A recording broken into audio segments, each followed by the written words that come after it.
അവൻ ആ വെള്ളിക്കാശ് മന്ദിരത്തിൽ എറിഞ്ഞു, ചെന്ന് കെട്ടിഞ്ഞാന്ന് ചത്തുകളഞ്ഞു. സ്നേഹമുള്ളവരെ ശ്രദ്ധിക്കൂ. അവൻ ആ വെള്ളിക്കാശ് മന്ദിരത്തിൽ എറിഞ്ഞു, ചെന്ന് കെട്ടിഞ്ഞാന്ന് ചത്തുകളഞ്ഞു. ഇസ്കറിയോത്ത യൂദായുടെ അഭിശപ്തമായ അവസാനത്തെ മരണ നിമിഷങ്ങളെക്കുറിച്ച് എഴുതപ്പെട്ട ഒരു ഭാഗമാണല്ലോ ഇത്. പെസഹായുടെ രാത്രിയിൽ മരണത്തെ മാടി വിളിച്ച ഒരു ചെറുപ്പക്കാരൻ മരണത്തിൻ്റെ കാണാക്കയങ്ങളിലേക്ക് മുങ്ങിപ്പോകുന്ന വല്ലാത്തൊരു ദുർവിശേഷത്തിൻ്റെ വർത്തമാനമാണത്. അവൻ ആ വെള്ളിക്കാശ് മന്ദിരത്തിലെറിഞ്ഞു, ചെന്ന് കെട്ടിഞ്ഞാന്ന് ചത്തുകളഞ്ഞു. നമ്മുടെ ശ്രവണ പരിചയത്തിലും വായനാനുഭവത്തിലും അത്രയേറെ നാം കാണുകയും കേൾക്കുകയും ഒക്കെ ചെയ്തിട്ടുള്ള ഒരു ഭാഗമാണ് ഈ രാത്രി എടുക്കുന്നത്. ഈ വേദഭാഗം നമ്മെ ആഴമായി ചിന്തിപ്പിക്കുകയും ഒക്കെ ചെയ്യട്ടെ എന്നൊരു ആഗ്രഹത്തോടു കൂടെയാണ് എടുക്കുന്നത്. യൂദ നമുക്ക് അന്യമായ ഒരു കഥാപാത്രമല്ല. ആ മനുഷ്യൻ്റെ ചേഷ്ടകൾ നമ്മുടെയൊക്കെ ജീവിതത്തിൻ്റെ ഇടങ്ങളിലുള്ളതാണ്. ആ വാക്കിൻ്റെ അർത്ഥം പ്രൈസ് ദി ലോർഡ് എന്നാണ്, ദൈവത്തിന് സ്തുതി. പക്ഷേ പേര് വിചാരിക്കണത് പോലെ ആയില്ലല്ലോ ജീവിതം. ദൈവത്തിന് സ്തുതി, പക്ഷെ വാക്കുപോലെയാകാത്തൊരു മനുഷ്യൻ. പക്ഷെ ഇന്ന് രാത്രി ആ വാക്കല്ല, ആ മനുഷ്യനല്ല നമ്മുടെ ചിന്ത. ആ പേര് കേൾക്കുമ്പോൾ പോലും നമ്മുടെ കരളിൽ ഒരു കയ്പിൻ്റെ വല്ലാത്തൊരു അനുഭവമാണ്. ഈ സദസ്സിലിരിക്കുന്ന ആർക്കും അങ്ങനെ ഒരു പേരുണ്ട് എന്ന് ഞാൻ വിശ്വസിക്കുന്നില്ല. സ്വാഭാവികമാണ്, അങ്ങനെ ഒരു പേരുണ്ടാവില്ല. യൂദ, ആ പേര് പോലും നമുക്ക് നിഷിദ്ധമാണ്. ഇന്ന് രാത്രി അയാളുടെ മരണത്തെക്കുറിച്ചും ഞാൻ അധികം പറയുന്നില്ല. ആത്മഹത്യകൾ വാർത്തയല്ലാതാകുന്നൊരു കാലമാണ്. വിശുദ്ധ പുസ്തകം തുറക്കുമ്പോൾ നമ്മെ വല്ലാതെ വീർപ്പ് മുട്ടിക്കും. അയാൾ എന്തിനിത് ചെയ്തു? ഇസ്രായേലിൻ്റെ ആദ്യത്തെ രാജാവായ Saul, what a glorious beginning, എത്ര നന്നായി തുടങ്ങി. പക്ഷെ അവസാനം ആത്മഹത്യയാണ്. ഗിൽബോവ പർവ്വതങ്ങളുടെ ഉയരങ്ങളിൽ ഒരു വാളിന്മേൽ അയാൾ വീണുപോകുന്ന ഒരു രംഗമുണ്ട്. ഒരു കോമാളിയെപ്പോലെ ശൗൽ കടന്നുപോയി. അയാൾ എന്തിനിത് ചെയ്തു? Shimshon, Samson, what a glorious beginning. അയാൾക്ക് മാത്രമായി ദൈവം കൊടുത്ത കുറേയേറെ നിയോഗങ്ങളുടെ നിക്ഷേപം അയാൾ കീശയിൽ സൂക്ഷിച്ചപ്പോഴാണ് അവസാനത്തെ മരണം ഒരു ആത്മഹത്യ തുല്യമാണത്. അത് സ്വാഭാവികമാണെന്ന് പറയേണ്ടതില്ല, അത് ആത്മഹത്യയാണ്. What a glorious beginning, what a tragic finishing. Yuda 3.5 വർഷം മുണ്ടും മടക്കി കുത്തി ഗുരുവിൻ്റെ വാക്കിന് വിളമ്പാനും വാളെടുക്കാനും വലയിറക്കാനും ഗുരുവിൻ്റെ പിറകെ നടന്നൊരു ചെറുപ്പക്കാരൻ്റെ അഭിശപ്തമായ ആത്മഹത്യ. വാട്ട് എ ഗ്ലോറിയസ് ബിഗിനിങ്, എത്ര നല്ല തുടക്കമായിരുന്നു, പക്ഷേ വളരെ മോശപ്പെട്ട അവസാനമാണ്. All is well that ends in well എന്നൊരു പ്രയോഗമുണ്ട് ആംഗലേയ ഭാഷയിൽ. എല്ലാം നല്ലതാവും നന്നായി അവസാനിപ്പിച്ചാൽ എന്നുള്ളതാണ്. എങ്ങനെ ആരംഭിക്കുന്നു എന്നുള്ളതല്ല, എങ്ങനെ അവസാനിപ്പിക്കുന്നുള്ളതാണ്. നിങ്ങൾ ഭക്തന്മാരുടെ ചരിത്രം എടുത്ത് നോക്കൂ. എല്ലാ വിശുദ്ധന്മാരും എല്ലാ ഭക്തന്മാരും നന്നായി ആരംഭിച്ചവരല്ല, പക്ഷേ നന്നായി അവസാനിപ്പിച്ചവരാണ്. എല്ലാ ഭക്തന്മാരും അങ്ങനെ തന്നെയാണ്, നന്നായി അവസാനിപ്പിച്ചവരാണ്. യൂദായുടെ മരണവും അയാളുടെ ജീവിതവും ഒന്നുമല്ല. ഇന്ന് രാത്രി വളരെ വേഗം നമ്മുടെ ചിന്തകൾ ഞാൻ മുന്നോട്ട് കൊണ്ടുപോകുന്നത് ഈ വേദവാക്യത്തിൽ നിന്നും മറ്റൊരു എലമെൻ്റാണ്, മറ്റൊരു ഘടകമാണ്. സജീവമായി ഈ രാത്രിയുടെ പ്രകാശമുള്ള വിചാരങ്ങളിലേക്ക് നമുക്ക് പ്രവേശിക്കാം. അവൻ ആ വെള്ളിക്കാശ് മന്ദിരത്തിൽ എറിഞ്ഞു, ചെന്ന് കെട്ടിഞ്ഞാന്ന് ചത്തുകളഞ്ഞു. നോക്കൂ, 2-3-4 പേരുടെ കണ്ണൊക്കെ അടഞ്ഞു വരുന്നു. എനിക്കറിയാം, മാനത്ത് മഴക്കാറ് ഉള്ളതിൻ്റെതാണെന്നറിയാം, സാരമില്ല, പോട്ടെ. അടഞ്ഞു തുറന്നിരിക്കട്ടെ എന്ന ആഗ്രഹം. ഇപ്പം രാത്രി 11:45 ചിലരുടെ ഇരിപ്പ് കണ്ടിട്ട് ഒരു 12:30 1 മണിക്ക് പ്രസംഗിക്കുന്ന മട്ടാണ്. മണി 7 ആയിട്ടുള്ളൂ, അല്ലെ 8 മണി ആയിട്ടുള്ളൂ. കുറച്ചുകൂടെ പ്ലസൻ്റ് ആവാം. He throwing down the silver pieces in the temple, then he hanged himself. ഈ രാത്രി നമ്മുടെ വിഷയം യൂദായുടെ കരങ്ങളിൽ നിന്ന് പൊന്നിൻ നിലാവ് പൂത്തിറങ്ങിയ നീസാൻ 21 വെള്ളി വെളിച്ചത്തിൽ ഒലിവുമരങ്ങൾ പൂത്തുനിന്ന രാത്രിയിൽ യെരൂശലേം ദേവാലയത്തിൻ്റെ കുമ്മായക്കല്ലുകൾ പാകിയ ഭണ്ഡാരപ്പുരയിലേക്ക് യൂദായുടെ കരങ്ങളിൽ നിന്നും ചിതറി വീണ 30 വെള്ളി നാണയങ്ങളാണ് ഈ രാത്രി നമ്മുടെ വിഷയം. 30 സിൽവർ കോയിൻസ്. ഈ രാത്രി ചങ്ങാതി നിങ്ങളെയും എന്നെയും ഒക്കെ ചില തിരുത്തലുകൾക്ക് വിധേയപ്പെടുത്തുന്ന, ചില വല്ലാത്ത ഓർമ്മപ്പെടുത്തലുകൾ നൽകുന്ന ഒരു കാര്യമാണ് വെള്ളി നാണയങ്ങൾ. 30 വെള്ളി നാണയങ്ങൾ. ഈ കഴിവൂരിൽ ഈ രാത്രി ഈ വെള്ളി നാണയങ്ങൾ സംസാരിക്കട്ടെ. ഞാൻ അപ്രസക്തനാകട്ടെ. വെള്ളി നാണയങ്ങൾ ഈ രാത്രി സംസാരിക്കട്ടെ. വെള്ളി നാണയങ്ങൾക്ക് പറയാനുണ്ട് ചിലത്. കഴിവൂർ എന്ന് പറഞ്ഞാൽ കഴിവുള്ള മനുഷ്യരുടെ ഊരെന്നാണ്, കഴിവുള്ള മനുഷ്യർ താമസിക്കുന്ന ഇടമെന്നാണ്, അല്ലേ? ആണോ? എനിക്കറിയാൻ പാടില്ല. അങ്ങനെയാണ് ഞാൻ ആ വാക്ക് നോക്കിയപ്പോൾ അതിൻ്റെ നിഷ്പത്തി. അങ്ങനെയാണോ? അല്ല, അതെൻ്റെ കുറ്റമല്ല. പക്ഷേ ആ സ്ഥലത്തിൻ്റെ അർത്ഥം അതാണ്, കഴിവുള്ള മനുഷ്യർ താമസിക്കുന്ന ഊര്, കഴിവൂർ. അപ്പോൾ അങ്ങനെ ധാരാളം കഴിവുകളുള്ള, ധാരാളം സാധ്യതകളുള്ള മനുഷ്യരാണ് എൻ്റെ ശ്രോതാക്കളെന്ന് ഞാൻ നന്നായി വിചാരിക്കുകയാണ്. കഴിവൂരുകാരോട് ഈ രാത്രി പരിശുദ്ധാത്മാവ് വെള്ളി നാണയങ്ങളിലൂടെ സംസാരിക്കാൻ ഞാൻ ആത്മാർത്ഥമായി പ്രാർത്ഥിക്കുകയും ആഗ്രഹിക്കുകയും ചെയ്യുകയാണ്. 3 ഓർമ്മപ്പെടുത്തലുകൾ, 3 തിരുത്തലുകൾ, 3 വീണ്ടു വിചാരങ്ങൾ ഈ രാത്രി വെള്ളി നാണയങ്ങൾ നമുക്ക് നൽകുന്നുണ്ട്. യൂദായുടെ കൈകളിൽ നിന്ന്, വിശുദ്ധ സുവിശേഷങ്ങളിൽ നിന്ന് നാം വായിച്ചെടുക്കുന്ന 30 വെള്ളി നാണയങ്ങൾ തരുന്ന 3 പാഠങ്ങളാണ് ഈ രാത്രി നമ്മെ മുൻപോട്ട് ചിന്തകളിൽ നടത്തേണ്ടത് എന്ന് ഞാൻ വിചാരിക്കുന്നു.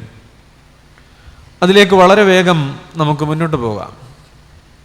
യൂദായുടെ വെള്ളി നാണയങ്ങൾ, ആ 30 കാശ് നമുക്ക് തരുന്ന ഒന്നാമത്തെ പാഠം, 3 പാഠങ്ങളാണ്. ഒന്നാമത്തെ പാഠം more we care more we hate എന്നാണ്. ഏറെ സ്നേഹിക്കുന്നതിനെ ഏറെ വെറുക്കും എന്നതാണ്. നോക്കൂ, more we care more we hate. ഇപ്പോൾ സമയം രാത്രി ഒരു 8:30 മണി കഴിഞ്ഞു. ക്ലോക്ക് നോക്കരുത്. ആ പഴയ രാത്രി, പെസഹായുടെ രാത്രി. ഈ സമയത്ത് അന്ത്യ അത്താഴത്തിൻ്റെ, തിരുവത്താഴത്തിൻ്റെ അരങ്ങുണരുന്ന നേരമാണ്. തിരുമേശമേൽ ക്രിസ്തുവും 12 അരുമ ശിഷ്യരും. നിങ്ങൾ കണ്ടിട്ടുണ്ടോ ഈ കർത്താവിൻ്റെ അന്ത്യ അത്താഴത്തിൻ്റെ ചിത്രം? കണ്ടിട്ടുണ്ടോ? ഉണ്ടെങ്കിൽ ഒന്നീ കൈവക്കുക, അല്ലെങ്കിൽ തല കുലുക്കുക. ഉണ്ട്. ഡാവിഞ്ചി വരച്ചു, പിന്നെ ഒരുപാട് പേര് വരച്ചു. യേശു നടുക്കും, 12 പേര് സൈഡിലും. അതിൽ യൂദ ഇരിക്കുന്നത് നിങ്ങൾ ഒരു പ്രത്യേക മാനറിസത്തോടെയാണ് കണ്ടിട്ടുണ്ടോ? യൂദായെ ശ്രദ്ധിച്ചിട്ടുണ്ടോ? ഓ, അങ്ങനെയൊന്നുമില്ല. അപ്പോൾ ഇന്ന് രാത്രി ഗൂഗിളൊക്കെ തപ്പി നോക്കിയാൽ അതറിയാൻ പറ്റുമായിരിക്കും. ആ പടം കാണാം. അല്ല, നിങ്ങളുടെ വീട്ടിലൊക്കെ ചിലപ്പോൾ ഈ അത്താഴം ഉണ്ടെന്ന മുറിയിലൊക്കെ ഈ ഫോട്ടോ കാണും, ഡൈനിങ് ടേബിളുള്ള, അല്ലേ? നമ്മുടെ അത്താഴമൊന്നും തിരുവത്താഴം അല്ല, പലതും ഒടുക്കത്തെ അത്താഴമാണെങ്കിലും ഫോട്ടോയൊക്കെ ചിലപ്പോൾ ഇതായിരിക്കും. ഈ ചിത്രത്തിൽ യൂദ ഇരിക്കുന്ന യേശുവിൻ്റെ 2 പേർക്കപ്പുറമാണ്. യൂദ ഇരിക്കുന്നത് നിങ്ങൾ എങ്ങനെ ശ്രദ്ധിച്ചാൽ അറിയാം. അയാൾ ഇരിക്കുന്നത് ഒരു പ്രത്യേക ശരീരഭാഷയോടെയാണ്. 30 വെള്ളി നാണയങ്ങളുടെ ഒരു പണസഞ്ചി ഹൃദയത്തോട് ചേർത്ത് പിടിച്ച് ഈ വലത്തെ കൈ ഈ തിരുവത്താഴത്തിൻ്റെ മേശമേൽ അമർത്തി ഗുരുവിൻ്റെ മുഖത്തേക്ക്, ഓർക്കുന്നുണ്ടോ? ഇപ്പം എനിക്ക് അയാളുടെ മുഖമാണെന്നൊന്നും പറയരുത്, ഇങ്ങനെ ഇരിക്കുന്ന ഒരു ചിത്രമുണ്ട്. ഈ ചിത്രം നിങ്ങൾ രാത്രി എവിടെന്നെങ്കിലും കാണണം. രാത്രി 8:30 മണിക്ക് ചങ്കോട് ചേർത്ത് പിടിച്ച് ഗുരുവിൻ്റെ മുഖത്തേക്ക് നോക്കിയിരിക്കുന്നു. എൻ്റെ അർത്ഥം എന്താണ്? ഒരാൾ എന്തുകൊണ്ടാണ് ഒരു സാധനം നെഞ്ചോട് ചേർത്ത് പിടിക്കുന്നത്? ഏറെ ഇഷ്ടപ്പെടുന്നവരുണ്ട്. 13 പേരുടെ കൂട്ടമാണ്. 12 പേർക്കും അറിയാത്ത കിനാവുകളുമായി അയാൾ ആ മേശമേലുണ്ട്. ഒരു പേജ് പുറകോട്ട് മറിച്ചാൽ 26:15 വചനം ഇങ്ങനെയാണ്. ഒരു 2-3 ആഴ്ച മുമ്പ് മഹാപുരോഹിതന്മാരെ കവലെ വെച്ച് കണ്ടപ്പോൾ യൂദായോട് ചോദിച്ചു, സുഖമാണോ? കുഴപ്പമില്ല, നിന്റെ ഗുരുവിനെ ആളൊഴിഞ്ഞ സ്ഥലത്ത് വെച്ചൊന്ന് കാണിച്ചു തരണം കേട്ടോ, ഞങ്ങൾക്കൊരു പണി കൊടുക്കാനാണ്. നടക്കുള്ള കാര്യമല്ല, അതൊന്നും നടപ്പില്ല. അല്ല, നിനക്കെന്നെങ്കിലും തരാം. ഇപ്പം 26:15 വചനം ഇങ്ങനെയാണ്. എന്തെങ്കിലും തരാമെന്ന് പറഞ്ഞപ്പോൾ യൂദായുടെ കണ്ണ് തെളിഞ്ഞു. നിങ്ങളെനിക്ക് എന്ത് തരും? ഒരു ചോദ്യമുണ്ട്, അത് ആ പുസ്തകത്തിലുണ്ട്. നിങ്ങളെനിക്ക് എന്തു തരും? ആശിച്ചു മോഹിച്ചതാണ് ഈ നാണയം. അയാൾ അന്നേ ആ കാശ് മേടിച്ചു, പോക്കറ്റിലിട്ടു.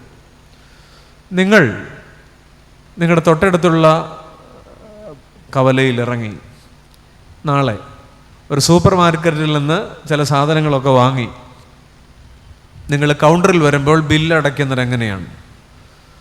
1200 രൂപയുടെ ബില്ല് കിട്ടും. നമ്മൾ പറയുമോ, ചേട്ടാ 850 ഉള്ളൂ, പറ്റുമോ? പറയുമോ? ഇല്ല. 1200 കൊടുക്കും, സാധനം മേടിച്ചുകൊണ്ടിറങ്ങും. അന്തസ്. എന്നിട്ട് ഈ സാധനം തൂക്കി പിടിച്ചുകൊണ്ട് തെരുവിലൂടെ വരുമ്പോൾ ചില സാധനങ്ങളൊക്കെ പാവപ്പെട്ട ചില സ്ത്രീകളോ ഒക്കെ സൈഡിൽ വിൽക്കാൻ വയ്ക്കും. അവരോടും നമ്മൾ ചിലത് വാങ്ങും. അവർ 80 രൂപ ചോദിക്കുന്നതിന് നമ്മൾ 50 എന്ന് നിരങ്ങും. 60 രൂപയ്ക്ക് നമ്മൾ ഒപ്പിക്കും. സൂപ്പർ മാർക്കറ്റിൽ അതെന്നാ ചെയ്യാനേ? ഈ തെരുവിൽ നമ്മൾ നസ്രാണിയുടെ തനി ഗുണം കാണിക്കും. കാരണം bargaining is the economics of street. വില പേശുക എന്ന് പറയുന്നൊരു തെരുവിൻ്റെ സാമ്പത്തിക ശാസ്ത്രമാണ്. കോർപ്പറേറ്റുകളുടെ പടിവാതിൽക്കൽ വിലപേശലുകളില്ല എന്ന് പറഞ്ഞതിൻ്റെ കാരണം ഇതാണ്. യൂദ തൻ്റെ ഗുരുനാഥനെ വിലപേശി എന്ന് പറഞ്ഞാൽ ഗുരുവിനെ തെരുവ് കച്ചവടത്തിൻ്റെ ഇരയാക്കി എന്നാണ് അർത്ഥം. മനസ്സിലായില്ലേ? ഈ നാണയങ്ങളാണ് രാത്രി 8:30 മണിക്ക് ചേർത്ത് ഇങ്ങനെ പിടിച്ചിരിക്കുന്നത്, അല്ലെ 8 മണിക്ക്. നാം വായിക്കുന്നത് എങ്ങനെയാണ്? വെളുപ്പിന് 2 മണി അല്ലെങ്കിൽ 3 മണി. He throwing down the silver pieces in the temple. അവനെ വെള്ളിക്കാശ് മന്ദിരത്തിൽ എറിഞ്ഞു. നിങ്ങൾ പറയൂ, രാത്രി 8:30 മണിക്ക് ചേർത്ത് പിടിച്ചു എന്ന് പറഞ്ഞാൽ എൻ്റെ അർത്ഥം ഒന്നേ ഉള്ളൂ, എല്ലാത്തിനും മേലായി ഞാനതിനെ സ്നേഹിക്കുന്നു. വെളുപ്പിന് 2:30 മണിക്ക് എറിഞ്ഞു കളഞ്ഞു എന്ന് പറഞ്ഞാൽ അതിനൊരു അർത്ഥമേ ഉള്ളൂ, എല്ലാത്തിലും മേലായി ഞാനതിനെ വെറുക്കുന്നു. വെള്ളി നാണയങ്ങൾ ആ പഴയ രാത്രിയിലിരുന്ന് സുഹൃത്തെ നമുക്ക് തരുന്ന ഒന്നാമത്തെ പാഠം അതാ. നമ്മുടെ ജീവിതത്തിൽ ഏറെ സ്നേഹിക്കുന്ന പലതും അതിലും ഏറെ വെറുപ്പോടെ നാം മാറ്റി നിർത്തും. അതൊരു ഓർമ്മപ്പെടുത്തലാണ്. നിങ്ങൾ ആലോചിക്കൂ, 13 പേർ ഒരു കൂട്ടമായിരുന്നു. ആ 13 പേരും ശിഷ്യരും ക്രിസ്തുവും. പരിപരുത്ത വള്ളപ്പലകമേൽ അവർ ഒരുമിച്ച് അത്താഴം പങ്കുവച്ചിട്ടുണ്ട്. ഒരേ മലമുകളിൽ അവർ ഒരുമിച്ച് അന്തി ഉറങ്ങിയിട്ടുണ്ട്. ഒരേ കടൽ തീരത്തെ പഞ്ചസാര മണലിൽ അവർ ഒരുമിച്ചിരുന്ന് വിശേഷങ്ങൾ പറഞ്ഞിട്ടുണ്ട്. അവരറിയാത്ത ഒന്നുമില്ലായിരുന്നു. പക്ഷെ ഇന്ന് രാത്രി 12 പേരും അറിയാത്തൊരു രഹസ്യം യൂദ മനസ്സിൽ സൂക്ഷിച്ചു എന്ന് പറഞ്ഞതിൻ്റെ അർത്ഥം എന്താ? ഈ രാത്രി ഞാൻ ഇവിടെ വിളിച്ചു പറയട്ടെ, കൂടെ ജീവിക്കുന്നവർ അറിയാത്ത സന്തോഷം ദുരന്തത്തിൽ അവസാനിക്കും. ഈ ഒരു വരി നിങ്ങളുടെ കുടുംബത്തോട് ചേർത്ത് എഴുതി വെക്കണം. കൂടെ ജീവിക്കുന്നവർ അറിയാത്ത സന്തോഷം ദുരന്തത്തിൽ അവസാനിക്കും. നമ്മുടെ വീടിനെ കുറിച്ച് ആലോചിക്കുക. ഭർത്താവ് അറിയാത്തൊരു സന്തോഷം ഭാര്യ എത്ര നാൾ കൊണ്ടു നടക്കും? അതിൻ്റെ അവസാനം മരണമാണ്. ഭാര്യ അറിയാത്ത ഭർത്താവിൻ്റെ സന്തോഷം, സ്വകാര്യ സന്തോഷങ്ങളുടെ ലഹരികൾ എത്ര നാൾ കൊണ്ടു നടക്കും? അതിൻ്റെ അവസാനം മരണമാണ്. എന്നെ കേൾക്കുന്ന യൗവനക്കാർ കുഞ്ഞുങ്ങൾ, മോളെ മോനെ, നിങ്ങളുടെ പപ്പ അറിയാത്ത സന്തോഷം, നിങ്ങളുടെ മമ്മ അറിയാത്ത സന്തോഷം. ഇന്ന് എനിക്ക് ചങ്ക് ബ്രോ ഉണ്ടെന്നൊക്കെ പറയും. ഇന്ന് നമുക്ക് കൂട്ടുകാരാണ് വലുത്. ഞാൻ ഈ കുഞ്ഞുങ്ങളോട് പറയുകയാണ്, നിങ്ങൾക്ക് ഒരു ഷെയ്പ്പും ഇല്ലാതിരുന്നപ്പോൾ സ്നേഹിച്ചത് 3 പേരേ ഉള്ളൂ. കുഞ്ഞുമക്കൾ കേട്ടെ, ജനിച്ച സമയത്തെ ഫോട്ടോ ഇവിടെ ആരുടെയെങ്കിലും മക്കളുടെ കയ്യിലുണ്ടോ? ജനിച്ച സമയത്തെ ഫോട്ടോ പറയൂ. ഇല്ല, 28 കിട്ടിയതൊക്കെ ചിലപ്പോൾ കാണും. ജനിച്ച സമയത്ത് എടുത്തു വയ്ക്കില്ല. അത് ഒരു ചന്തവും ഇല്ലേ, തവളക്കുഞ്ഞിൻ്റെ കൂട്ട് 2 കാലും ഒക്കെ അങ്ങോട്ട്, അത്രയേ ഉള്ളൂ ജനിച്ച സമയത്തെ ഫോട്ടോ. ഒരു ഷേപ്പും ഇല്ലായിരുന്നു, ഷേപ്പ്ലെസ് ആയിരുന്നു. ഒരു വലിയ തലയും അല്ല കിട. പിന്നെ ഷേപ്പ് ഇങ്ങനെ ഉണ്ടായി വന്നതാണ്. ഇപ്പം നിന്റെ ഷേപ്പ് കണ്ടുകൊണ്ടാണ് അവൻ മെസ്സേജ് അയക്കുന്നത്. ഇപ്പം നിന്റെ ഷേപ്പ് കണ്ടുകൊണ്ടാണല്ലോ അവൾ ചാറ്റ് ചെയ്യുന്നത്. നീ ഇല്ലെങ്കിൽ അറബിക്കടലിൽ ചാടും എന്നൊക്കെ പറയണേ. ഈ ഷേപ്പ് പോയാൽ അവനും പോകും. പക്ഷെ ഷേപ്പ് ഇല്ലാതിരുന്നപ്പോൾ നിന്റെ അമ്മ നിന്നെ സ്നേഹിച്ചിട്ടുണ്ട്. നീ ഇങ്ങനെയാകുമെന്ന് വിചാരിച്ചിട്ടില്ല. ഉള്ളിലൊരു ഭ്രൂണമായി വളർന്നു കയറിയപ്പോൾ അപ്പൻ സ്നേഹിച്ചത്, അമ്മ സ്നേഹിച്ചത്. മൂന്നാമത് പിണ്ടാകാരമായിരുന്നപ്പോൾ നമ്മളെ കണ്ടൊരു ദൈവമുണ്ട്. ഷേപ്പ്ലെസ് ആയിരുന്നപ്പോൾ നമ്മളെ സ്നേഹിച്ചത് 3 പേരേ ഉള്ളൂ, അപ്പനും അമ്മയും ഉടതമ്പുരാനും. ഇന്നിപ്പോൾ ഷേപ്പിൻ്റെ പുറകെയാണ് വരിക. അപ്പോൾ ആ അപ്പായോടും അമ്മായോടുമാണ് നീ ചിലത് മറച്ചു വയ്ക്കുന്നത്. കൂടെ ജീവിക്കുന്നവർ അറിയാത്ത സന്തോഷം ദുരന്തത്തിൽ അവസാനിക്കും. 13 പേരിൽ നിന്ന് ഒരാൾ മാത്രം മാറി ചിന്തിക്കുന്നു, മാറി സ്വപ്നങ്ങൾ കാണുന്നു. അതിൻ്റെ അവസാനം മരണമാണ്. നമുക്കറിയില്ല, ചില കാര്യങ്ങളൊക്കെ നമുക്ക് കിട്ടിയേ പറ്റുള്ളൂ. അർഹമല്ലാത്ത സന്തോഷം ചിലപ്പം ദൈവം തന്നെന്നിരിക്കും, ദൈവം തരുന്ന നല്ലത്. പക്ഷേ അത് അവസാനം മരണവഴിയിലാണ്. നിങ്ങൾക്കറിയില്ല, ഇന്നലെ മന്നയെക്കുറിച്ച് പറഞ്ഞല്ലേ, 40 വർഷം മന്ന വെജിറ്റേറിയൻ കഴിച്ച് മടുത്ത് ഈ പണ്ടാരടങ്ങി മനുഷ്യർ, അയ്യോ എന്നും വെജിറ്റേറിയൻ, എന്നും മന്ന, എന്നും നെയ് റോസ്റ്റ്, എന്നും നെയ് റോസ്റ്റ്.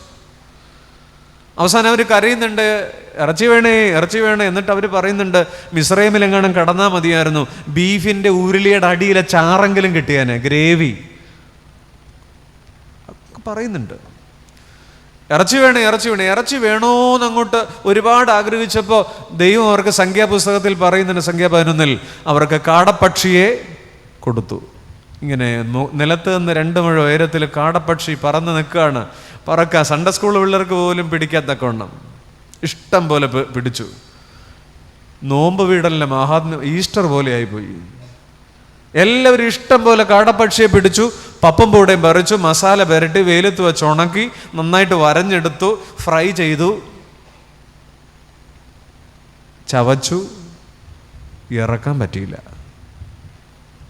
പറ്റിയിട്ടില്ല. വചനം പറയുന്നു, ഇറച്ചി അവരുടെ പല്ലിനിടയിൽ ഇരിക്കുമ്പോൾ ഒരു മഹാബാധ അവരെ സംഹരിച്ചു. 1000കണക്കിന് ആളുകൾ പട്ടുപോയി. ഇസ്രായേലിൻ്റെ യാത്രയിൽ അവിടെ ഒരു വലിയ സെമിത്തേരി ഉണ്ടായി, കിബ്രത്ത് ഹത്താവ. പിടിക്കാനും ഇതിൻ്റെ പപ്പും പൂടയും പറിക്കാനും മസാല പുരട്ടാനും വേവിക്കാനും ചവയ്ക്കാനും പറ്റി. പക്ഷേ ഇറക്കാൻ പറ്റിയില്ല. മഴ നനഞ്ഞോ? അനക്കമില്ലല്ലോ. തണുത്തിരിക്കുന്നു. ഇത് പിടിക്കാനും പെറുക്കാനും ഉണക്കാനും ചവയ്ക്കാനും പറ്റി, പക്ഷെ എന്നാ പറ്റിയില്ല? ഇറക്കാൻ പറ്റിയില്ല. അർഹമല്ലാത്ത സന്തോഷങ്ങളുടെ അങ്ങേയറ്റത്ത് മരണമുണ്ട്. ഈ രാത്രി വഴിവിട്ട ഏതെങ്കിലും ബന്ധങ്ങളിൽ, കൂടെ ജീവിക്കുന്നവരറിയാത്ത സ്വകാര്യ സന്തോഷങ്ങളിൽ ആരെങ്കിലും എന്നെ കെട്ടുപോകുന്നുണ്ടെങ്കിൽ യൂദായുടെ വെള്ളിക്കാശ് ഓർമ്മിപ്പിക്കുക. ഏറെ സ്നേഹിക്കുന്നതിനെ ഏറെ വെറുത്തേക്കാം. ഞാനൊരു മനുഷ്യനെ കുറിച്ച് പറയട്ടെ. കേന്ദ്ര ഗവൺമെൻറ് നല്ല ജോലി ഉണ്ടായിരുന്ന മനുഷ്യൻ. വൈകുന്നേരങ്ങളിൽ നല്ല മദ്യം ആര് വന്നാലും മേടിച്ചു കൊടുക്കും. കാശുണ്ട്. വീട് കണ്ണീരിലും സങ്കടത്തിലുമാണ്. വൈകുന്നേരങ്ങൾ മദ്യത്തിലാണ് ഈ മനുഷ്യൻ. നല്ല കമ്പനിക്കാരൊക്കെ ഉണ്ട്. ഈ മനുഷ്യനൊരു എനിക്ക് വളരെ പ്രിയപ്പെട്ട ഒരാളാണ്. 60 വയസ്സ് കഴിയുമ്പോഴേക്കും ക്യാൻസർ വരുന്നുണ്ട്. തിരുവനന്തപുരം RCCയിൽ ചികിത്സിക്കുന്നു, കീമോ ചെയ്യുന്നു. അവിടെ തന്നെ ഒരു വീട്ടിൽ അദ്ദേഹം ഇടയ്ക്ക് വിശ്രമിക്കുകയാണ്. ഞാൻ ആ മനുഷ്യനെ കാണാൻ തിരുവനന്തപുരത്ത് വന്നു. വീട് കണ്ടുപിടിച്ചു. ഞാനവിടെ ചെന്നു. ഒരു വിളറിയ ചിരിയോടെ അദ്ദേഹം എന്നെ സ്വീകരിച്ചു. മുടിയൊക്കെ കൊഴിഞ്ഞ്, കണ്ണുകൾ കൊഴിഞ്ഞ്, വിളറിയ ഒരു രൂപം, മരണാസന്നം. അച്ഛാ, വർത്തമാനം പറഞ്ഞു എന്നോട്. കൂട്ടത്തിലൊരു കാര്യം, അച്ഛാ മരിക്കാൻ എനിക്ക് പേടിയില്ല. ഞാനൊന്നും പറഞ്ഞില്ല. ഇത് ഇങ്ങനെ അവിടെ ഇരുന്നു. മരിക്കാൻ എനിക്ക് പേടിയില്ല, പക്ഷെ എനിക്ക് മരിക്കുന്നതിന് മുമ്പ് 2-3 കുടുംബങ്ങളോട് സാക്ഷ്യം പറയണം. ഞാൻ വിചാരിച്ചു എന്നാ ഈ നശിച്ച സാധനത്തെക്കുറിച്ച് പറയണം. ഞാൻ വിചാരിച്ചു ക്യാൻസർ. അല്ല അച്ഛാ, എൻ്റെ ജീവിതത്തെ തകർത്തത് മദ്യമാണ്. എനിക്ക് 2-3 മദ്യപാനികളുടെ കുടുംബങ്ങളോട് സാക്ഷ്യം പറയണം. ഞാൻ ചിന്തിച്ചു, എൻ്റെ പടച്ച തമ്പുരാനെ, ഇന്നലകളിൽ മദ്യത്തെ അതിശക്തമായി സ്നേഹിച്ചിരുന്നൊരു മനുഷ്യൻ ഈ ഗതികെട്ട വൈകുന്നേരത്ത് വിളിച്ചു പറയുക, ഈ നശിച്ച സാധനം, more we care more we hate. ആ മനുഷ്യൻ കടന്നുപോയി. ഇന്ന് രാത്രി ഈ വചനം തുറന്നുകൊണ്ട് ഞാൻ വിളിച്ചു പറയട്ടെ, എന്നെ കേൾക്കുന്നൊരു മദ്യപാനി ഈ പള്ളിക്കകത്ത് ഇരിപ്പുണ്ടെങ്കിൽ, എനിക്കറിയാം ഇവിടെ അങ്ങനെയുള്ളവരാരും ഇല്ലെന്നാണ് ഞാൻ അറിഞ്ഞത്. എന്നെ കേൾക്കുന്നൊരു മദ്യപാനി ഈ ഉച്ചഭാഷയുടെ പരിധിയിലുണ്ടെങ്കിൽ, മദ്യമല്ല മറ്റെന്തെങ്കിലും ലഹരിയാകാം. കൂടെ ജീവിക്കുന്നവരറിയാത്ത സന്തോഷങ്ങളിലേക്ക് പോകുന്ന അനുഭവങ്ങളാകാം. ഏറെ സ്നേഹിക്കുന്നതിനെ ഏറെ വെറുത്തേക്കാം. നമ്മുടെയൊക്കെ മുൻഗണനകൾ എന്താ അല്ലേ? നമ്മളിങ്ങനെ പ്രയോറിറ്റി കൊടുത്തു വയ്ക്കുന്ന കുറേ കാര്യങ്ങൾ ജീവിതത്തിൽ ഒന്നുമല്ല എന്ന് നമ്മൾ എപ്പോഴായിരിക്കും തിരിച്ചറിയുക. പ്രിയപ്പെട്ടവരെ, വെള്ളി നാണയങ്ങൾ ഈ രാത്രിക്ക് തരുന്ന ഒന്നാമത്തെ പാഠമാണ്. ഏതെങ്കിലും സെൻഡ് ഓഫ് മീറ്റിങ്ങിന് ഒന്നും എടുക്കണ്ട, ഒന്നും കൊണ്ടുപോകല്ലേ എന്ന് ആരെങ്കിലും ഈ ലോകത്ത് പറയുമോ? ഇല്ല. ഒരേ ഒരു സെൻഡ് ഓഫ് മീറ്റിങ്ങിന് മാത്രമേ ഉള്ളൂ ഒന്നും എടുക്കല്ലേ, ഒന്നും കൊണ്ടുപോകല്ലേ എന്ന് പറഞ്ഞത്. എവിടെന്നറിയാമോ? യേശു കർത്താവ് 12 ശിഷ്യന്മാരെ മിഷൻ ഫീൽഡിന് അയക്കുമ്പോൾ പറഞ്ഞു, ഡോണ്ട് ഡോണ്ട് ഡോണ്ട്. വടി വേണ്ട, പൊക്കണ വേണ്ട, 2 ഉടുപ്പ് വേണ്ട, മടിശീലയിൽ പൊന്നും വെള്ളിയും വേണ്ട, വേണ്ട വേണ്ട. ഒരു ഫെയർവെല്ലിനും നമ്മൾ നമ്മുടെ കൊച്ചിനെ ഹോസ്റ്റലിലേക്ക് വിടുമ്പോൾ ആ സിബ് പൊട്ടുന്ന തരത്തിലാണ് ബാഗിനകത്ത് 1 കുപ്പി അച്ചാറൂടെ കുത്തിക്കയറ്റണേ അല്ലേ?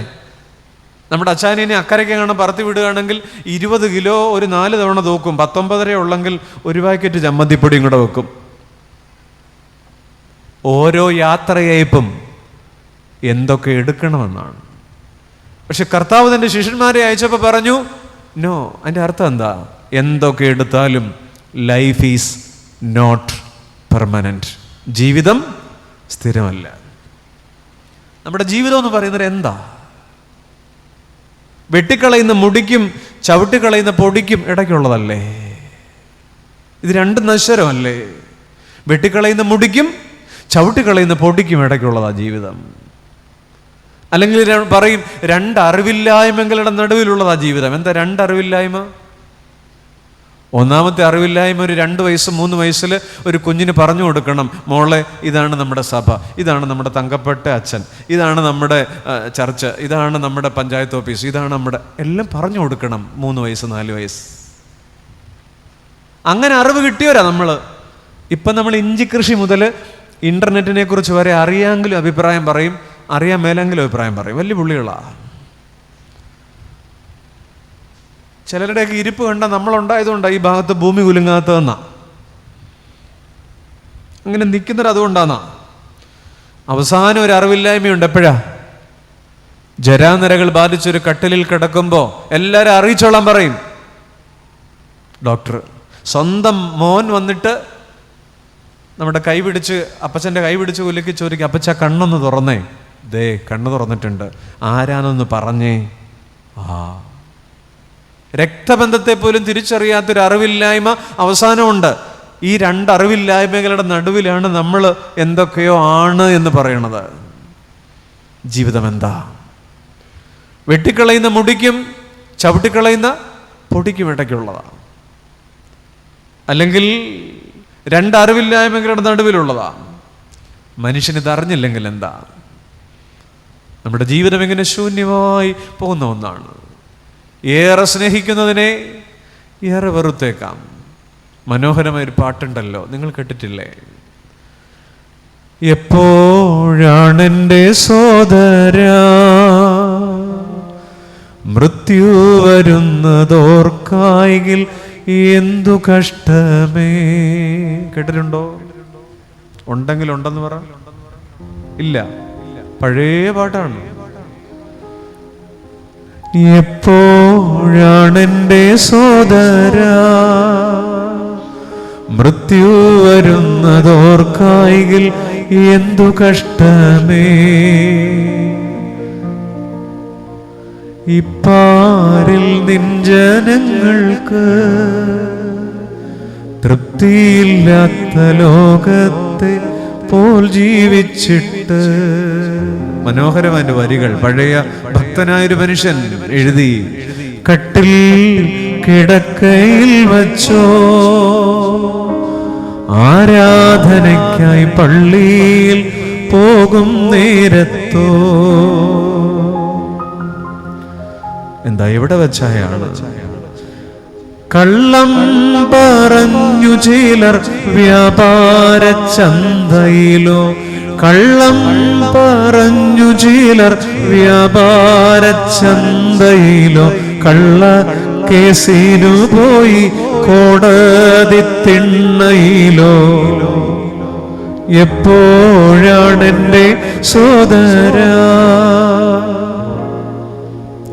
വള്ളത്തിൽ യാത്രയിൽ വച്ചോ, അയ്യോ സോദര വീട്ടിൽ വസിച്ചിടുമ്പോഴോ. അപ്പാട്ടിങ്ങനെ താഴോട്ട് പോകുന്നുണ്ട്.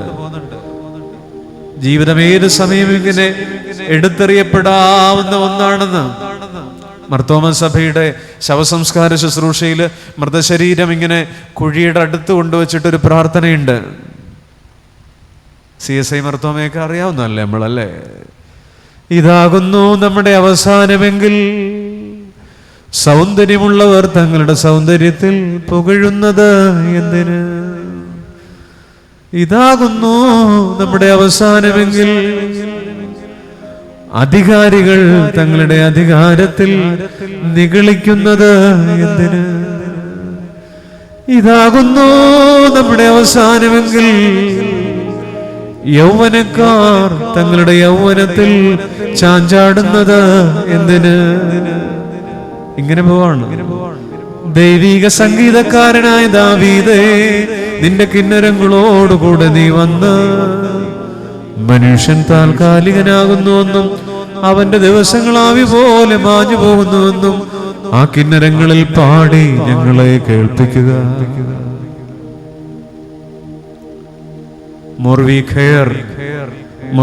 ജീവിതം. പഴയൊരു മനഃശാസ്ത്രജ്ഞൻ പറഞ്ഞിട്ടുണ്ട്, കാൾയുങ് എന്നാണ് പേര്. കാഞ്ഞിരംകുളംകാരനല്ല. കാൾയുങ് എന്ന് പറയുന്ന മനഃശാസ്ത്രത്തിന്റെ 2 പേരാണ്, സിഗ്മണ്ട് ഫ്രോയിഡും കാൾയുങ്ങും. ഇവർ രണ്ടുമാണ് സൈക്കോളജിയുടെ ഉസ്താദുമാര്. ആ മനുഷ്യൻ പറഞ്ഞിട്ടുണ്ട്, എല്ലാ മനുഷ്യരുടെയും ജീവിതത്തിന് 2 പകുതിയാണ്. ഒന്നാമത്തെ പകുതി അയാൾ ആളാകാൻ ശ്രമിക്കും. രണ്ടാമത്തെ പകുതി അയാൾ അർത്ഥം കാണാൻ ശ്രമിക്കും. എന്താ ഒന്നാമത്തെ പകുതി? ആളാകാൻ എന്ന് പറഞ്ഞാൽ ഒരു 40-45 വയസ്സ് വരെ, 90 വരെ ഒന്നും പോകുകയല്ല, ഇരിക്കട്ടെ. ആളാകാൻ, ശരിയല്ലേ? എന്തിനാണ് നമ്മുടെ ചെറുപ്പക്കാരൻ അവൻ്റെ 300cc ബൈക്കിൽ ഒടുക്കത്തെ വേഗതയിൽ കൂടെ റോഡിൽ കൂടെ വടക്കോട്ട് പോന്നേ? അവൻ്റെ വല്യമ്മച്ചിക്ക് ശ്വാസം മുട്ടലിൻ്റെ മരുന്നൊന്നും മേടിക്കാൻ പോവല്ല, ആണോ? അല്ല, 4 പേരൊന്ന് കാണണം. മക്കളെ പോക്കോ, ടിപ്പറിൻ്റെ കീഴിൽ കയറുന്നത്. ആളാകുക.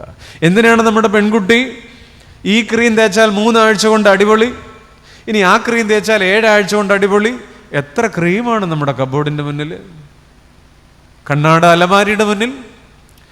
അത് പകുതി തേച്ചു, ഇത് പകുതി തേച്ചു, പിന്നെ ഒരുമിച്ച് കുഴച്ച് തേച്ചു. വെളുത്തരാരാണെന്നുള്ളത് രണ്ടാമത്തെ ചോദ്യം. 4 പേരുടെ മുന്നിൽ നമ്മളെ തന്നെ പ്രദർശിപ്പിക്കാൻ അതൊരു തെറ്റല്ല. എന്തിനാണ് നമ്മുടെ ചേട്ടൻ നരവാകിയ മുടിയിടകളിൽ കൂടെ കറുത്ത ചായമൊക്കെ ഇങ്ങനെ തേച്ച് കണ്ണാടിയുടെ മുന്നിലൊക്കെ നിന്ന് ഇങ്ങനെ നോക്കി വേദപുസ്തകം വായിക്കാൻ കണ്ണ് കാണുകയല്ല? നീ വായിച്ചോടി എന്നാണ് പറയുന്നത്. പക്ഷേ ഇതിന് ഭയങ്കര കാഴ്ചയാണ്. ഇങ്ങനെ കറുപ്പിച്ച്. ഇവിടുത്തെ കാര്യമല്ല, നിങ്ങളല്ല. എന്തിനാ? സഭയിലും നാട്ടിലും ഇവിടെയൊക്കെ എനിക്ക് പ്രായമായില്ലേ, ഞാൻ ഇവിടെയൊക്കെ തന്നെ ഇപ്പോഴും ചെറുപ്പക്കാരനായിട്ടുണ്ട് എന്ന് ലൈവ് ആകാൻ വേണ്ടിയിട്ടാ. തേച്ചോണം. എന്തിനാണ് നമ്മുടെ ചേച്ചി അല്ലേ, നമ്മുടെ സഭാതനമല്ലേ, അല്ലെങ്കിൽ കൺവെൻഷൻ അല്ലേ, നല്ലൊരു ദിവസമല്ലേ, ഏറ്റവും നല്ലൊരു സഭാതനത്തിന് തിരുവനന്തപുരത്തെ ഏറ്റവും നല്ലൊരു തുണിക്കടയിൽ നിന്ന് ഏറ്റവും ഈ ഭാഗത്ത് ആർക്കും ഇല്ലാത്തൊരു സാരിയൊക്കെ മേടിച്ച് ഞൊറിഞ്ഞുടുത്ത് ഫ്ലീറ്റൊക്കെ പിടിച്ചുടുത്ത് കണ്ടെന്നും പറഞ്ഞ് ഈ വഴി വരുന്നേ. 4 പേര് കാണുക, ഒരു കുഴപ്പമില്ല, ഉടുത്തോണം. അത്ര കഷ്ടപ്പെട്ട ഒരു സാരി ഉടുക്കണേ. ഇതൊക്കെ ജീവിതത്തിൻ്റെ ആദ്യ പകുതിയിൽ എല്ലാ മനുഷ്യർക്കും ഉള്ളതാ. 4 പേര് കാണുക. ഞാനും നിങ്ങളും ഈ ഒരു പെർഫോമൻസ് ഇൻസ്റ്റിങ്ക്റ്റ് ഉള്ളവരാ. പക്ഷേ എല്ലാവരുടെ ജീവിതത്തിനൊരു 2ാം പകുതിയുണ്ട്. അവിടെയാണ് വൈ ആം ഐ ബോൺ, ഞാൻ എന്തിനാണ് ജനിച്ചത്, what is the meaning full existence of life, ജീവിതത്തിന് അർത്ഥം എന്താ.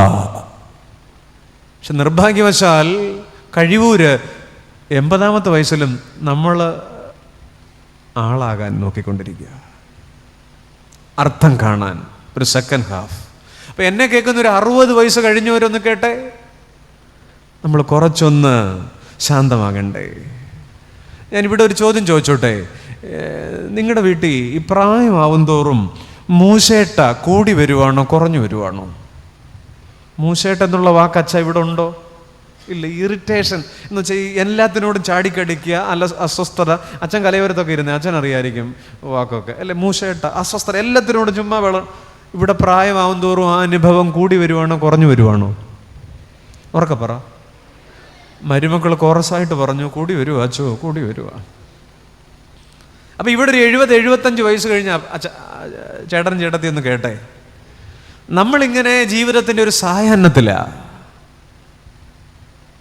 നമ്മുടെ പിള്ളേരെ വെള്ളം തട്ടി കമഴ്ത്തുകയോ, കൊച്ചുമക്കൾ ഭിത്തിയെ കുത്തി വരയ്ക്കുകയോ, പേപ്പർ നുള്ളി കീറിയോ ഇടുകയോ, കൊച്ചു പിള്ളേർ സോഫായെ തലയും കുത്തി നിൽക്കുകയോ ഒക്കെ ചെയ്യുമ്പോൾ നമ്മളിങ്ങനെ 3-ാം ലോക മഹായുദ്ധത്തിന് വെടിമരുന്ന് നിറയ്ക്കാൻ നിൽക്കാതെ ആ ഫിലിപ്പ് ലേഖനമൊക്കെ എടുത്ത് സോഫായിലിരുന്ന് ഇങ്ങനെ വായിക്കണം. എന്നാ ഫിലിപ്പ് ലേഖനത്തിൽ? അയ്യോ, കർത്താവിൽ എപ്പോഴും ഇങ്ങനെ ജീവിതം ഒന്ന് കൂളാക്കണം. പ്രായമാവും തോറും നമ്മളിങ്ങനെ പിരിഞ്ഞു മുറുകി അല്ലേ. അപ്പൊ ജീവിതത്തിന്റെ 2ാം പകുതി അർത്ഥം കാണാനുള്ളതാണ്. അതുകൊണ്ടാണ് ജീവിതത്തെക്കുറിച്ച് ഇങ്ങനെ പറയുന്നത്. ഏറെ സ്നേഹിക്കുന്നതിനെ ഏറെ വെറുക്കുന്നൊരു കാലമുണ്ട്. നാം ചേർത്ത് പിടിക്കുന്നവരൊക്കെ എറിഞ്ഞു കളഞ്ഞേക്കാം. ഒരു 2 വയസ്സ് 3 വയസ്സ് പ്രായമുള്ള കൊച്ചിൻ്റെ കൂട്ടാണ്, ഒരു കുട്ടിയുടെ കയ്യിൽ കൊടുത്ത ചോക്ലേറ്റിൻ്റെ കൂട്ടാണ് നമ്മുടെയൊക്കെ ജീവിതം. ഒരു 3 വയസ്സുള്ള കുട്ടിയുടെ കയ്യിൽ നിങ്ങൾ അവന് ഏറ്റവും ഇഷ്ടമുള്ള ഒരു കിൻഡർ ജോയ് കൊടുക്കുക. കിൻഡർ ജോയ് അവൻ എന്ത് ചെയ്യും? വാങ്ങും. കുഞ്ഞി കയ്യിൽ ഏറ്റവും നല്ലൊരു മിഠായി കിൻഡർ ജോയ്. എന്നെ അടിപൊളിയല്ലേ, കുഞ്ഞുങ്ങൾക്കറിയാം. അപ്പോൾ ഒരെണ്ണം കൂടെ കൊടുത്തു, എന്ത് ചെയ്യും? പറ. ഇപ്പം എത്ര എണ്ണം ഉണ്ട്? 2 കയ്യിൽ. കുട്ടി ഇങ്ങനെ സന്തോഷത്തോടെ നിൽക്കുകയാണ്. നമ്മൾ 3-മതൊരെണ്ണം കൂടെ കൊടുത്തു, എന്ത് ചെയ്യും? 48 വയസ്സിൻ്റെ കാഞ്ഞ ബുദ്ധി ചിന്തിക്കാതെ ഒരു 3 വയസ്സ് ചിന്തിക്കുക. 3-മത്തെ എന്ത് ചെയ്യും? പിള്ളേരും ഉണ്ടായിട്ടും ഇല്ല, മിഠായി ഇല്ല. 3-മത്തെ എന്ത് ചെയ്യും? ഈ മിഠായി ഇങ്ങനെ വരണം. 3. ഇപ്പം എത്ര എണ്ണം ഉണ്ട്? ഇനി ഒരെണ്ണം കൂടെ തന്നു, എന്ത് ചെയ്യും? മതിയെന്ന് പറയോ? നമ്മുടെ അല്ലേ പിള്ളേര്? മതിയെന്ന് പറയല്ലേ? ഇല്ല. ഇതിപ്പോൾ കിട്ടിയാ കിട്ടി. 4-മത്തിനും അവൻ ആർത്തിയോടെ 1 അല്ല 2 അല്ല 3 അല്ല 4-മത്തേത് വാങ്ങാൻ അവനൊരു ശ്രമം നടത്തും. ഈ 2.5 വയസ്സുകാരൻ്റെ കയ്യിൽ നിന്ന് എത്ര എണ്ണം തറ വീഴും? 4 തറ വീഴും വെപ്രാളത്തിനിടയ്ക്ക്. അവനൊരു കരച്ചിലും നിലവിളിയും ശയനപ്രദക്ഷിണമൊക്കെ നടത്തും. ഇതുപോലെയാണ് നമ്മുടെയൊക്കെ ജീവിതം അല്ലേ. ഇങ്ങനെ ചേർത്ത് പിടിക്കുന്നവരൊക്കെ തട്ടിപ്പറിച്ചതും വെട്ടിപ്പിടിച്ചതും കെട്ടിപ്പടുത്തതും വരമ്പ് മാന്തിയതും വളച്ചെടുത്തതും ആഞ്ഞിലിയുടെ വേരിന് ഗുസ്തി പിടിച്ചതും റബ്ബറിൻ്റെ ഇലയ്ക്ക് അയലോക്കക്കാരുമായിട്ട് അടികൂടിയതും എന്ത് ചെയ്യും? അവസാനം സ്ത്രീജനസഖ്യക്കാർ നമ്മുടെ വീട്ടിലൊരു വരവുണ്ട്. കട്ടിലിന് ചുറ്റും ഇരുന്ന് പ്ലാസ്റ്റിക് ദുഃഖമൊക്കെ മുഖത്ത് വാരിത്തേച്ച് അവരൊരു വലിയ വായിലേ ഭിത്തിയെ ചാരിയിടുന്നൊരു പാട്ട് പാടും. ഏത് പാട്ടാണെന്നറിയാം? ഭാരങ്ങൾ കൂടുന്നതിനാൽ ഒന്നും വേണ്ട യാത്രയിൽ. പഠിക്കൂ. ഞങ്ങൾ ഈ വൃത്തികെട്ട പാട്ടൊന്നും സന്ധ്യയ്ക്ക് പാടത്തില്ല അല്ലേ. ഭാരങ്ങൾ കൂടുന്നതിനാൽ ഒന്നും വേണ്ട യാത്രയിൽ അല്പമപ്പം വിശപ്പീന്. ചേട്ടത്തി, നീ പാടിയാലും മരിക്കും, പാടിയില്ലേലും മരിക്കും. പാടുക. അല്പമപ്പം വിശപ്പീന് സ്വൽപ്പവെള്ളം ദാഹിക്കൽ. എന്താ? ഭാരങ്ങൾ കൂടുന്നതിനാൽ ഒന്നും വേണ്ട. നമ്മളിങ്ങനെ കിടക്കുമ്പോ, കഴുത്തുവരെ വെള്ളത്തുണിയൊക്കെ ഇട്ട് കിടക്കുമ്പോ ചേച്ചിമാരെല്ലാടെ ചുറ്റും ഇരുന്ന് പാടുവാ. ഈ കടക്കട ചേച്ചി ഇന്നലെ നേരെ ഇരുന്ന് പാടിയ പാട്ടെന്താ? എന്റെ വീട്ടിൽ ആഹാരം കുറയുകില്ല, ആവശ്യങ്ങളൊന്നുമേ അയ്യോ അയ്യോ വാരിക്കെട്ടും. പ്രോസ്പെരിറ്റിയുടെ അങ്ങേയറ്റത്തെ പല്ലവി പാടി മറിച്ച ചേട്ടത്തി അതാ കിടക്കുന്നു. അപ്പോഴാണ് സഖ്യക്കാർ വന്നിരുന്ന് പാടുന്നത്, ഭാരങ്ങൾ കൂടുന്നതിനാൽ ഒന്നും വേണ്ട. ഇതൊരു തിരിച്ചറിവാണ്. ഏറെ സ്നേഹിക്കുന്നതിനെ ഏറെ വെറുത്തേക്കാം, അല്ലേ? ജീവിതത്തിൻ്റെ ആദ്യ പകുതി ശങ്കരാചാര്യര് നമ്മുടെ നാട്ടിലെ ഒരു ഭാരതത്തിൻ്റെ മഹനീയമായ അദ്വൈത ചിന്തയുടെ പരമാചാര്യനാണ്. അദ്ദേഹത്തിൻ്റെ മനോഹരമായൊരു വരിയുണ്ട്, ബാലസ്ഥാവൽ ക്രീഡാസക്ത, തരുണസ്ഥാവൽ തരുണീസക്ത, വൃദ്ധസ്ഥാവൽ ചിന്താസക്ത. എൻ്റെ പൊന്നച്ചോ, അങ്ങക്ക് മലയാളം കിട്ടുന്നില്ല, പിന്നാണ് സംസ്കൃതം. ബാലസ്ഥാവൽ ക്രീഡാസക്ത മനുഷ്യന്റെ കാര്യമാണ്. ബാലസ്ഥാവൽ ക്രീഡാസക്ത, തരുണസ്ഥാവൽ തരുണീസക്ത, വൃദ്ധസ്ഥാവൽ ചിന്താസക്ത എന്ന് പറഞ്ഞാൽ ബാലസ്ഥാവൽ ക്രീഡാസക്ത. ബാല്യത്തിൽ ക്രീഡകളാണ്, കളിക്കണം മക്കളെ, പോയി കളിച്ചോ, എന്തൊരു സന്തോഷ.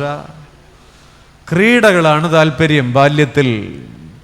തരുണസ്ഥാവൽ തരുണീസക്ത, യൗവനത്തിൽ കൂടെ പോകുമ്പോൾ സുന്ദരന്മാരും സുന്ദരിമാരുമാണ് ഭ്രമം, താരുണ്യം.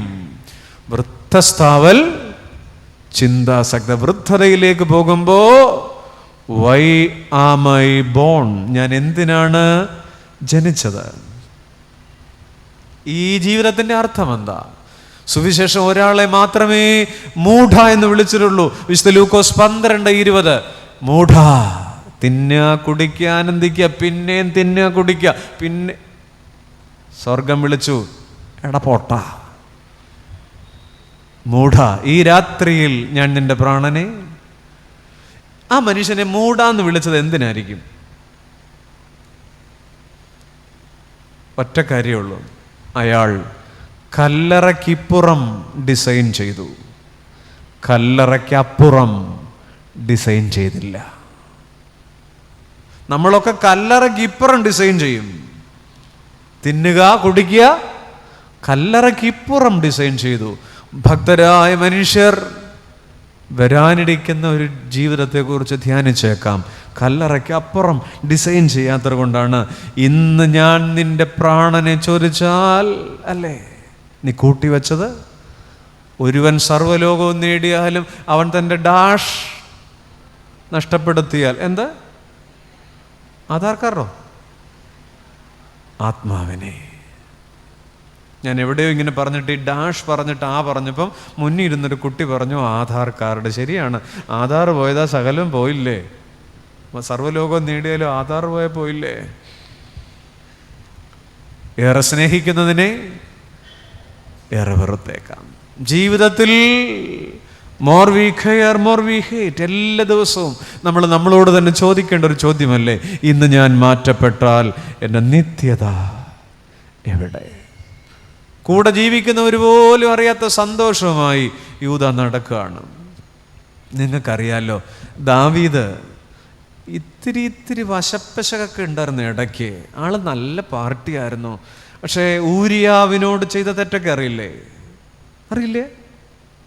ബത്ശബയോടുള്ള തീരാത്ത ഇഷ്ടം.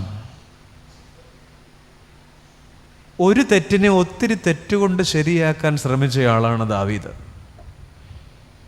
ഒരു തെറ്റിനെ ഒത്തിരി തെറ്റുണ്ട്. ഈ ബത്ശബയോട് വല്ലാത്ത ഇഷ്ടം തോന്നി.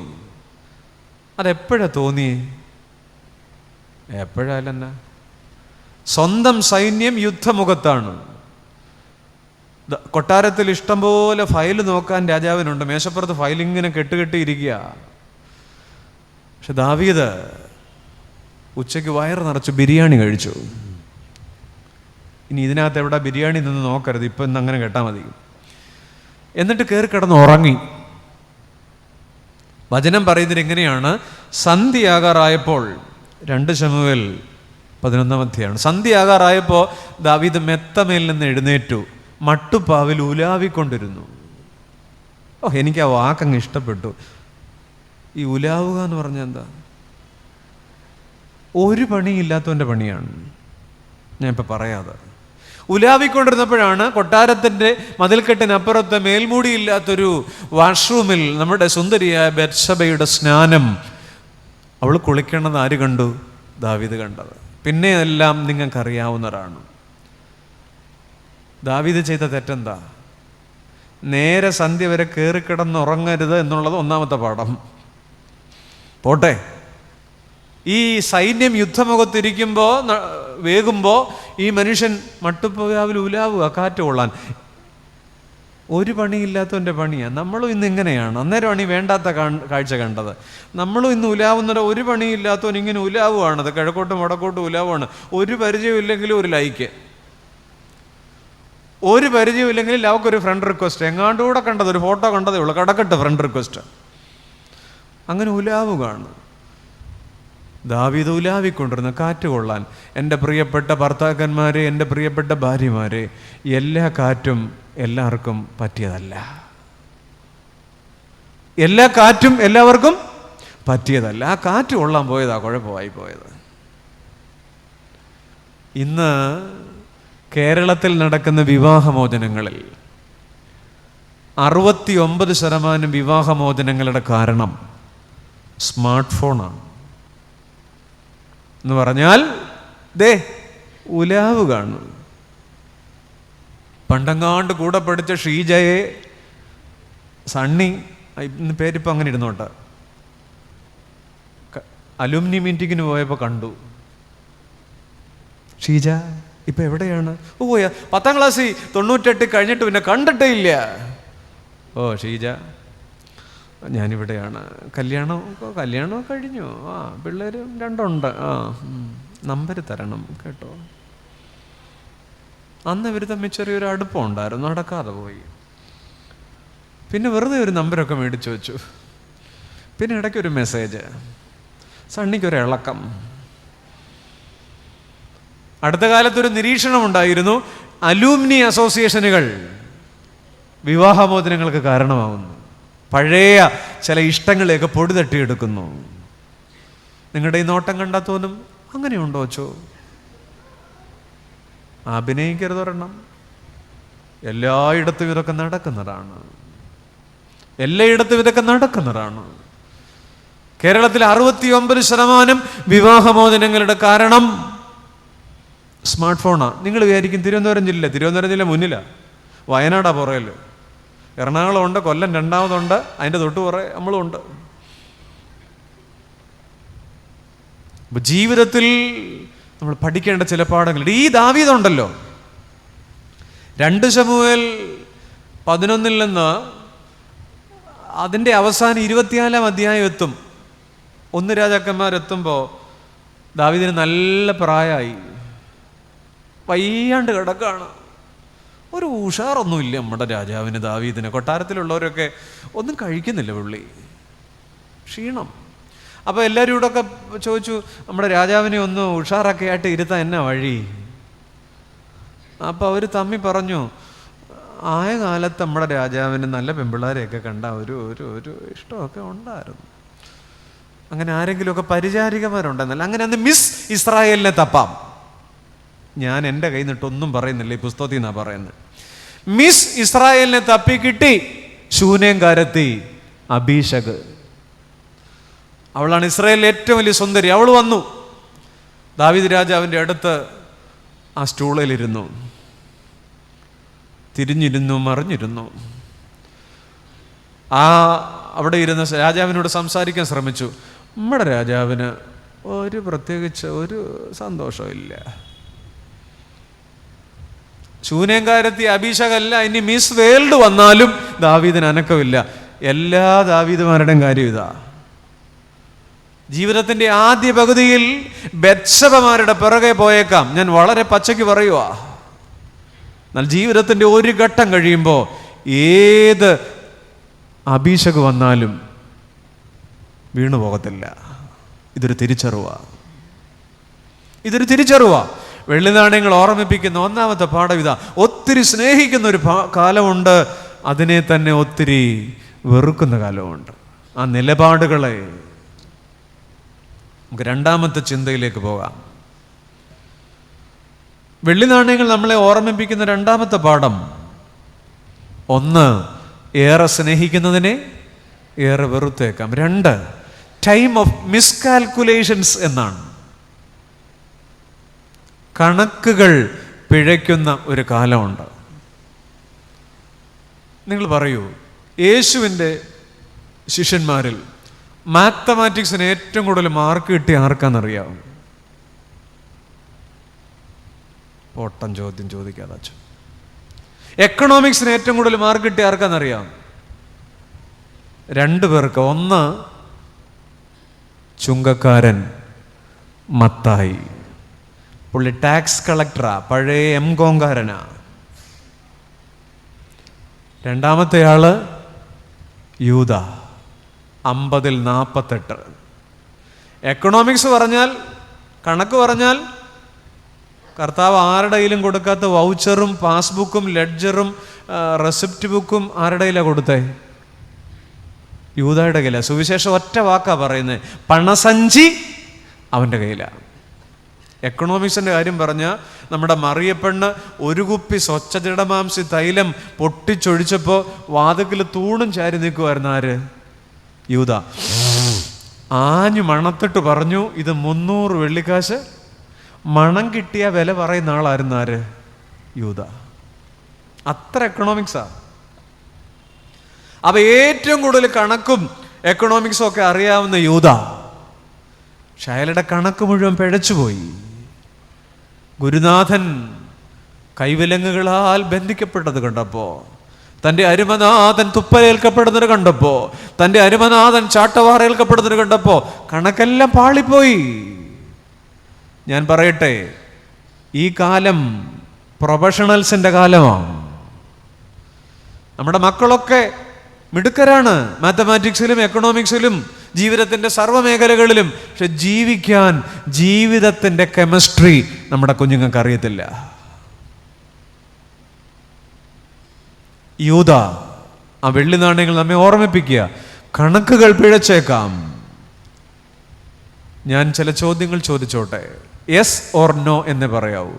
ചോദ്യം 1, യോന പ്രവാചകനെ കയ്യേലും കാലേലും പിടിച്ച് താരാട്ട് പാടി കടലിലേക്ക് ഇടുമ്പോൾ യോന ചിന്തിച്ചിരുന്നോ, ഒരു മത്സ്യം വന്ന് എന്നെ വിഴുങ്ങുമെന്നും ജീവനോടെ കരയ്ക്ക് ഛർദ്ദിക്കുമെന്നും? പറ, ഉറക്കെ പറ. ഇല്ല, നോ. ചോദ്യം 2, ഏലിയാവ് വിശന്നൊട്ടി വയറുമായി കെരീത്ത് തോട്ടിൻ്റെ അടുത്ത് കാത്തിരിക്കുമ്പോൾ ആകാശത്ത് പറന്നെടുക്കുന്ന കാക്കയുടെ വായിലെ തേങ്ങാപ്പുള്ളു പോലുള്ള കഷണ അപ്പം തനിക്കായിരിക്കുമെന്ന് ഏലിയാവ് ചിന്തിച്ചോ? ഇല്ല. ഒരു കാക്കയും അപ്പം കൊണ്ടുവരില്ല, കൊണ്ടുപോത്തേ ഉള്ളൂ.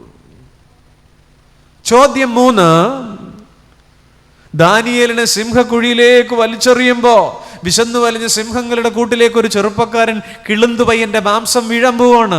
ദാനിയേൽ ചിന്തിച്ചോ, ഈ സിംഹങ്ങൾ നോൺ വെജിറ്റേറിയൻ കഴിക്കത്തില്ല, വെജിറ്റേറിയൻ ആയിരിക്കുമെന്ന്? പറ. ഇല്ല. അടുത്ത ചോദ്യം, അബ്രഹാം ഇസഹാക്കിനെയും കൊണ്ട് മോറിയ മലയ്ക്ക് പോകുമ്പോ പോണ വഴി അബ്രഹാം ചിന്തിച്ചോ, എൻ്റെ കുഞ്ഞിന് പകരം ഒരു കുഞ്ഞാട് അവിടെ കാണുമെന്ന്? പറ. നിങ്ങൾ ഉറക്കെ പറ. നിങ്ങൾ പറഞ്ഞ എല്ലാ ഉത്തരവും നോ എന്നാണ്. അതിൻ്റെ അർത്ഥം എന്താ? യോനയുടെ കണക്കിനപ്പുറത്ത് ദൈവത്തിനൊരു യെസ് ഉണ്ടായിരുന്നു. അബ്രഹാമിന്റെ കണക്കിനപ്പുറത്ത് ദൈവത്തിനൊരു യെസ് ഉണ്ടായിരുന്നു. ദാനിയേലിന്റെ കണക്കിനപ്പുറത്ത് ദൈവത്തിനൊരു യെസ് ഉണ്ടായിരുന്നു. ഏലിയാവിന്റെ കണക്കിനപ്പുറത്ത് ദൈവത്തിനൊരു, നിങ്ങൾ പറ, ശരിയല്ലേ? മനുഷ്യന്റെ കണക്ക് വേറെ, ദൈവത്തിന്റെ തീരുമാനം വേറെ. Men calculate, God decides. അതുകൊണ്ട് ചില നോകൾ ജീവിതത്തിൽ നമ്മുടെ പരിസരങ്ങൾ നമ്മളോട് പറഞ്ഞേക്കാം. നമ്മുടെ ജീവിതം നമ്മുടെ മുന്നിലേക്ക് ചില നോ വിളമ്പി തന്നേക്കാം. പക്ഷെ ഇന്ന് രാത്രി നിങ്ങൾ പറ, നിങ്ങൾ നിങ്ങളുടെ സഭയിലിരുന്ന് ഉപവാസത്തോടെ പ്രാർത്ഥിച്ചിട്ടും കുറേ നാൾ കൊണ്ട് യാചിച്ചിട്ടും കുറേ നാൾ കൊണ്ട് പ്രാർത്ഥിച്ചിട്ടും പിന്നെയും പിന്നെയും നോ എന്ന് ചില ഉത്തരം കിട്ടുന്നവരിവിടെ ഇരിപ്പുണ്ട്. ഈ രാത്രി പറ, കുറേ നോ കിട്ടിയ മനുഷ്യർ പുസ്തകത്തിലുണ്ട്.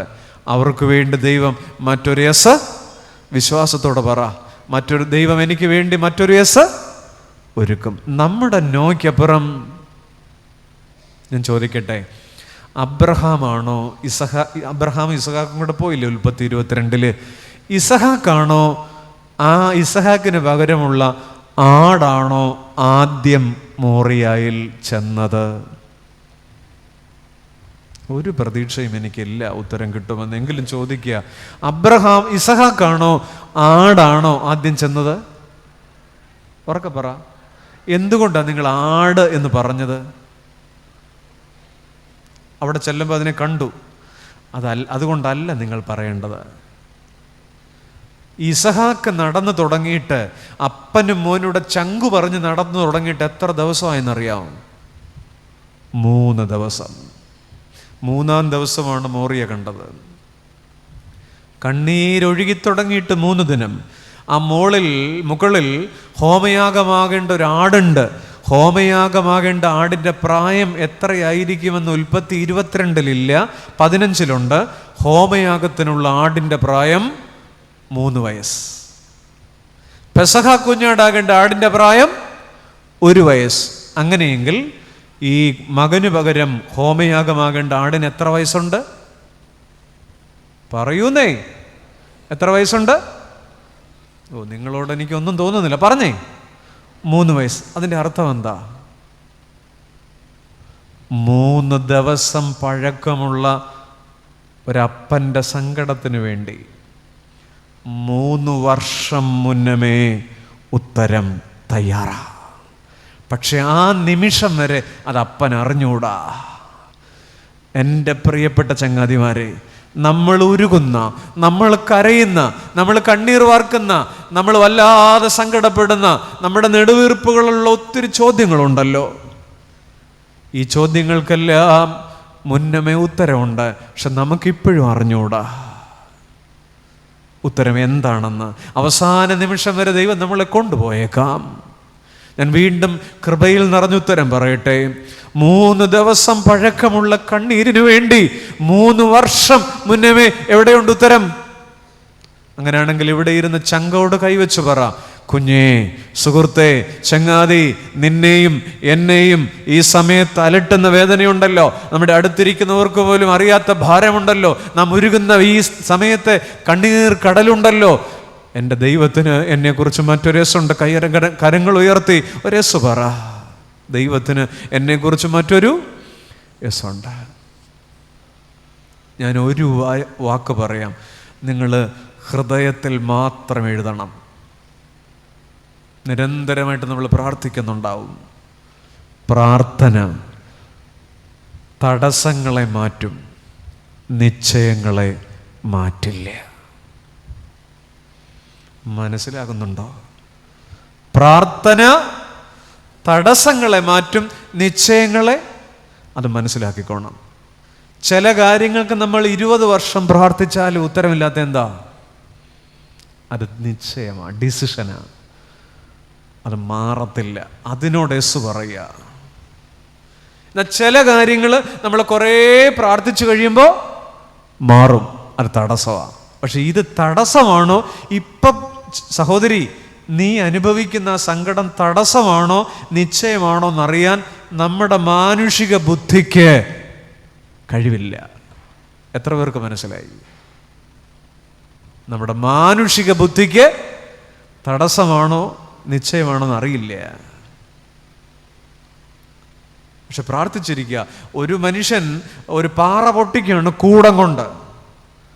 51 അടിയടിച്ചു. 51ാമത്തെ അടിയിൽ ഈ പാറ പൊട്ടി. അയാൾ പറയുമോ എൻ്റെ 51ാമത്തെ അടിയിലാണ് ഈ പാറ പൊട്ടിയതെന്ന് പറയുമോ? മറിച്ച് ഈ പാറ പൊട്ടിയത് എത്ര അടിയിലാ? എത്ര അടിയിലാ? 51 അടിയിലുമാണ്. 51ാമത്തെ അടിയിലല്ല. ഈ അടിയെല്ലാം അടിച്ചത്. അതുകൊണ്ട് നീ 7 വർഷമായിട്ട് പ്രാർത്ഥിച്ചോണം. ഇത് ഈ പ്രാർത്ഥനയുടെ അവസാനമായിരിക്കും തടസ്സം മാറാൻ പോകുന്നത്. ചിലപ്പോൾ നീ 14 വർഷമായിട്ട് പ്രാർത്ഥിക്കുക, അത് തടസ്സമാണോ നിശ്ചയമാണോ എന്ന് നമുക്കറിയില്ല. പക്ഷെ തടസ്സമാണെങ്കിൽ ഉടനെ തമ്പുരാൻ പറഞ്ഞിട്ടുണ്ട്, നീ ശക്തമായിട്ട് കൽപ്പിക്കുക, ഈ മലയോട് നീങ്ങി പോകാൻ പറ, പൊക്കോളൂ. അബ്രഹാമിൻ്റെ മുന്നിൽ ചോദ്യത്തിന് മുന്നമേ ഉത്തരം കരുതിയിട്ടുള്ളൊരു ദൈവം ഇന്നും ജീവിക്കുന്നവരാകയാൽ ദൈവത്തിന് സ്തോത്രം. കണക്ക്, മനുഷ്യൻ്റെ കണക്ക് വേറെ, ദൈവത്തിൻ്റെ പദ്ധതി വേറെ അല്ലേ? എനിക്ക് വേദപുസ്തകത്തിൽ ഏറ്റവും ഇഷ്ടമുള്ളൊരു പേരാണ് മോശയുടെ ഒരു മകൻ്റെ പേര്. മോശയ്ക്ക് 2 ആൺപിള്ളേരാണ്, ഒന്ന് ഗർഷോം, 2 എലയാസർ. ഗർഷോം അങ്ങനെ പേരുള്ള ആരെങ്കിലും ഇവിടെ ഉണ്ടോ? ഇല്ല, ഉണ്ടാവില്ല. ആ വാക്കിൻ്റെ അർത്ഥം പരദേശി. എന്താണ്? കണ്ണിച്ചോരയുള്ള ഏതെങ്കിലും അപ്പന്മാർ അങ്ങനൊരു പേരിടുമോ? പരദേശി കൊച്ചിന് ഇല്ല. നമ്മൾ നമ്മുടെ പിള്ളേർക്ക് ഇടുന്ന എത്ര നല്ല പേരാ അല്ലേ? നിത്യ ഉണ്ടോ? നിത്യ എന്ന് പേരിടുമോ? അനിത്യ എന്ന് പേരിടുമോ? നിത്യ എന്നും ഇവിടെ കാണും അല്ലേ? നല്ല പേരിടും. തങ്കമ്മ, തങ്കമ്പോ ഇവിടെ കാണത്തില്ല, അങ്ങനൊന്നുമില്ല. പൊന്നമ്മ. സന്തോഷ് ഉണ്ടോ? ഇല്ല. എപ്പോഴും സന്തോഷം. ജോയ് ഉണ്ടോ? എപ്പോഴും ചിരിക്കും. ഈ പേരൊക്കെ ഉള്ളു, ഒരിക്കലും ചിരിക്കത്തൊന്നുമില്ല, എന്നാലും പേരിടുന്ന എന്തുമായിരിക്കും? ഇങ്ങനെയൊക്കെ നല്ല പേരാ നമ്മൾ ഇടാൻ പോണേ. പക്ഷെ മോശ തൻ്റെ മകനിട്ട പേര് ഗർഷോം. നീ പരദേശിയാ കുഞ്ഞേ. ഞാൻ ചിന്തിച്ചു, എൻ്റെ പൊന്നപ്പ മോശെ എന്നെ ചെയ്താ ഇത്. പക്ഷെ എനിക്ക് മനസ്സിലായി, ഈ അപ്പനെ കുറിച്ച് ചേട്ടത്തി ഒന്ന് ആലോചിച്ച് നോക്കിക്കേ. ആരെക്കുറിച്ച്? മോശയെക്കുറിച്ച്. ഈ അപ്പം കൊച്ചായിരിക്കുമ്പോൾ കരയാൻ പറ്റിയിട്ടില്ല.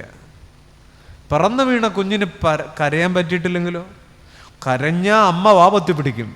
പുറത്ത് വാളുമായിട്ട് നടക്കുക ഫറവോൻ്റെ ആളുകൾ. കരയാൻ പറ്റിയിട്ടില്ലാത്ത കുഞ്ഞായി അപ്പൻ, പരദേശിയല്ലേ? എന്നിട്ട് അപ്പനും അമ്മയും ജീവിച്ചിരിക്കുമ്പോൾ ഈ നൈൽ നദിയോട് ഒഴുകിപ്പോയി. ആര്? മോശ. അപ്പനും അമ്മയും ജീവിച്ചിരിക്കെ അനാഥനായ കുഞ്ഞാ ഈ അപ്പൻ മോശ, പരദേശിയല്ലേ? എന്നിട്ട് ഈ ഫറവോൻ്റെ മോളെടുത്ത് പാല് കൊടുക്കാനൊക്കെ ഏൽപ്പിച്ചില്ലേ സ്വന്തം അമ്മയെ? പക്ഷെ അമ്മയെന്ന് വിളിക്കാൻ പറ്റുമോ? വളർത്തമ്മയല്ലേ? സ്വന്തം അമ്മയുടെ മടിയിൽ കിടന്ന് പാല് കുടിക്കുമ്പോൾ സ്വന്തം അമ്മേ എന്ന് വിളിക്കാൻ പറ്റിയിട്ടില്ലാത്ത കുഞ്ഞാണ് ആര്? മോശ, പരദേശിയല്ലേ? എന്നിട്ട് കൊട്ടാരത്തിൽ 40 വർഷം KFC, ഷവർമ, അൽഫഹാം, ബൂസ്റ്റ്, ഹോർലിക്സ് എല്ലാം. പക്ഷെ 40 കുറേ നാൾ അവിടെ കഴിഞ്ഞു. അപ്പോഴാണ് മോശയ്ക്ക് മനസ്സിലായി, എൻ്റെ ജനമെല്ലാം താഴെ കണ്ണീരില്ല, ഒന്നും വേണ്ട എന്ന് പറഞ്ഞ് ഇറങ്ങിപ്പോയിരുന്നു. പരദേശിയല്ലേ? എന്നിട്ട് ഇത്രോവിൻ്റെ ആടുകളെ മേയിച്ച് 80ാമത്തെ വയസ്സ് വരെ എവിടെ നടക്കുക. 80ാമത്തെ വയസ്സിലാണ് ദൈവം വിളിച്ചിട്ട് മോശെ നീ ഈ ജനത്തിൻ്റെ നേതാവാകണം എന്ന് പറഞ്ഞത്. 80ാമത്തെ വയസ്സെന്നൊക്കെ പറഞ്ഞ് ഇത്തിരി തൈലമൊക്കെ നീട്ടി തേച്ച് കാലും നീട്ടി വീട്ടിയിരിക്കേണ്ട പ്രായം. ആ പ്രായത്തിലാണ് നേതാവാകണം. സുഖമുള്ള പണിയായിരുന്നോ? ഈ ജനത്തെയും കൊണ്ട് പോണ വഴിക്ക് എന്തൊരു സുഖമായിരുന്നു. വെള്ളം കിട്ടാതെ വരുമ്പം ഡിക്ഷണറിയിലില്ലാത്ത പച്ചത്തെറി ആരെ വിളിക്കും? മോശ വിളിക്കും. ഭക്ഷണം കിട്ടാതെ വരുമ്പം ഏറ്റവും മോശപ്പെട്ട തെറി, പറയാവണ മുഴുവൻ തെറിയും പറഞ്ഞു, പറയാവുന്ന മുഴുവൻ ചീത്ത ആരെ വിളിച്ചു? മോശ. അപ്പോഴും മോശ ഇതൊക്കെ കേട്ടങ്ങ് തഴമ്പിച്ച്. അന്നേരം മോശയ്ക്കൊരു സ്വപ്നമുണ്ട്, എന്തെങ്കിലും എവിടെ പോവാം? വാഗ്ദത്ത നാട്ടിൽ നെബോ പർവ്വതത്തിലേക്ക് മോശയെ വിളിച്ച് 120ാമത്തെ വയസ്സിൽ കയറ്റി നിർത്തിയിട്ട് മോശയോട് ദൈവം ചോദിച്ചു, മോശ ഹൗ ആർ യു? സുഖമാണോ? പിന്നെ പരമസുഖമല്ലേ.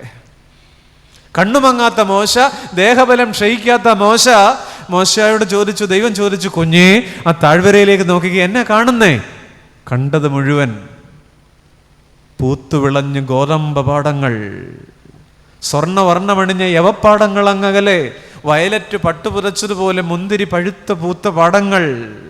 ലെബനോനിലെ സുഗന്ധത്തിൻ്റെ കാറ്റ് മോശയ്ക്ക് കിട്ടി. ഗോഫർ മരങ്ങൾ അകലെ തലയാട്ടി നിന്ന് മോശയെ വിളിച്ചതുപോലെ അങ്ങകലെ ശാരോൻ താഴ്വാരത്തിലെ പനിമഞ്ഞ്, എന്തൊരു കാഴ്ച! ഇതുവരെ ഇങ്ങനൊരു കാഴ്ച മോശ കണ്ടിട്ടില്ല. കഴിഞ്ഞ 120 വർഷം മരുഭൂമിയും കൊട്ടമണലും മാത്രം കണ്ട ഈ ചങ്ങാതി മോശ മേളിൽ നിന്നിട്ട് ഇത് കണ്ടിട്ട് ദൈവത്തോട് ചോദിച്ചു, ഏതാ സ്ഥലം? ദൈവം പറഞ്ഞു, മക്കളെ, അതാണ് വാഗ്ദത്ത നാട്. മോശ ചോദിച്ചു, എൻ്റെ അപ്പാ, ഞാൻ താഴോട്ട് പൊക്കോട്ടെ, എൻ്റെ ജനം കട്ട വെയിറ്റിങ്ങാ, പോട്ടെ, അവരെയും കൊണ്ടൊന്ന് പോവാൻ എനിക്ക് കൊതിയാവുന്നു. ഒടതമ്പുരാൻ എന്നെ പറഞ്ഞേ, നോ, നെവർ, നീ ഇവിടെ വെച്ച് മരിക്കും. നിങ്ങൾ ഇനി കഴിവൂരുകാർ പറ, മോശയുടെ കൊച്ചിന് അയാൾ വേറെ എന്നാ പേരിടണം? പേറ്റുപായ മുതൽ പിസ്ഗ മല വരെ എല്ലാം ഇങ്ങനെ കപ്പിനും ചുണ്ടിനും ഇടയ്ക്ക് നഷ്ടപ്പെട്ട മനുഷ്യൻ, അയാളുടെ കൊച്ചിനിട്ട പേരാണ് ഗർഷോം, പരദേശി. ഈ ഇരിക്കണ കുഞ്ഞുമക്കളുണ്ടല്ലോ, ഈ ഇരിക്കണ നമ്മുടെ കൊച്ചുമക്കളുണ്ടല്ലോ, അവർക്ക് നിങ്ങൾ എന്നെ പേരിട്ടാലും ശരി, അവർക്കൊരൊറ്റ പേരേ ഉള്ളൂ, ഗർഷോം. ഇതൊന്നും നമ്മുടെ അല്ല, നമ്മളിലൂടെ വന്നു എന്നുള്ളതേ ഉള്ളൂ. ഒടതമ്പുരാൻ മടിയിലോട്ട് വെച്ച് തന്നു എന്നുള്ളതേ ഉള്ളൂ. എല്ലാ മക്കളും ഗർഷോമാണ്. അധികമായ കണക്കുകൂട്ടൽ ഒന്നും വേണ്ട. നമ്മുടെ വിചാരം നമ്മൾ കണക്കൂട്ടുന്നതുകൊണ്ടാ നമ്മുടെ മക്കളെ നിൽക്കുന്നതെന്നാണ്, നമ്മളുണ്ടായതുകൊണ്ടാണ് ഈ സഭ നിൽക്കുന്നതെന്നാണ്. ഉമാ തോമസ് ഇനി എത്ര മേളിന്ന് വീണാലും ദിവ്യ ഉണ്ണിയുടെ ഭരതനാട്യം ഇനിയും തുടരും. മനസ്സിലായില്ലല്ലേ? എത്ര അച്ഛന് മനസ്സിലായില്ലേ? അതെ, ഉമാ തോമസ് വീണാലും ആരുടെ ഭരതനാട്യം തുടരും?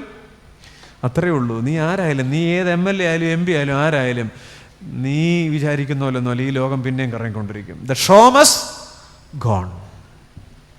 അതുകൊണ്ട് നമ്മുടെ കണക്കാണ്, നമ്മൾ കണക്കൂട്ടുന്ന പോലെയാണ് എന്ന് വിചാരിക്കരുത്.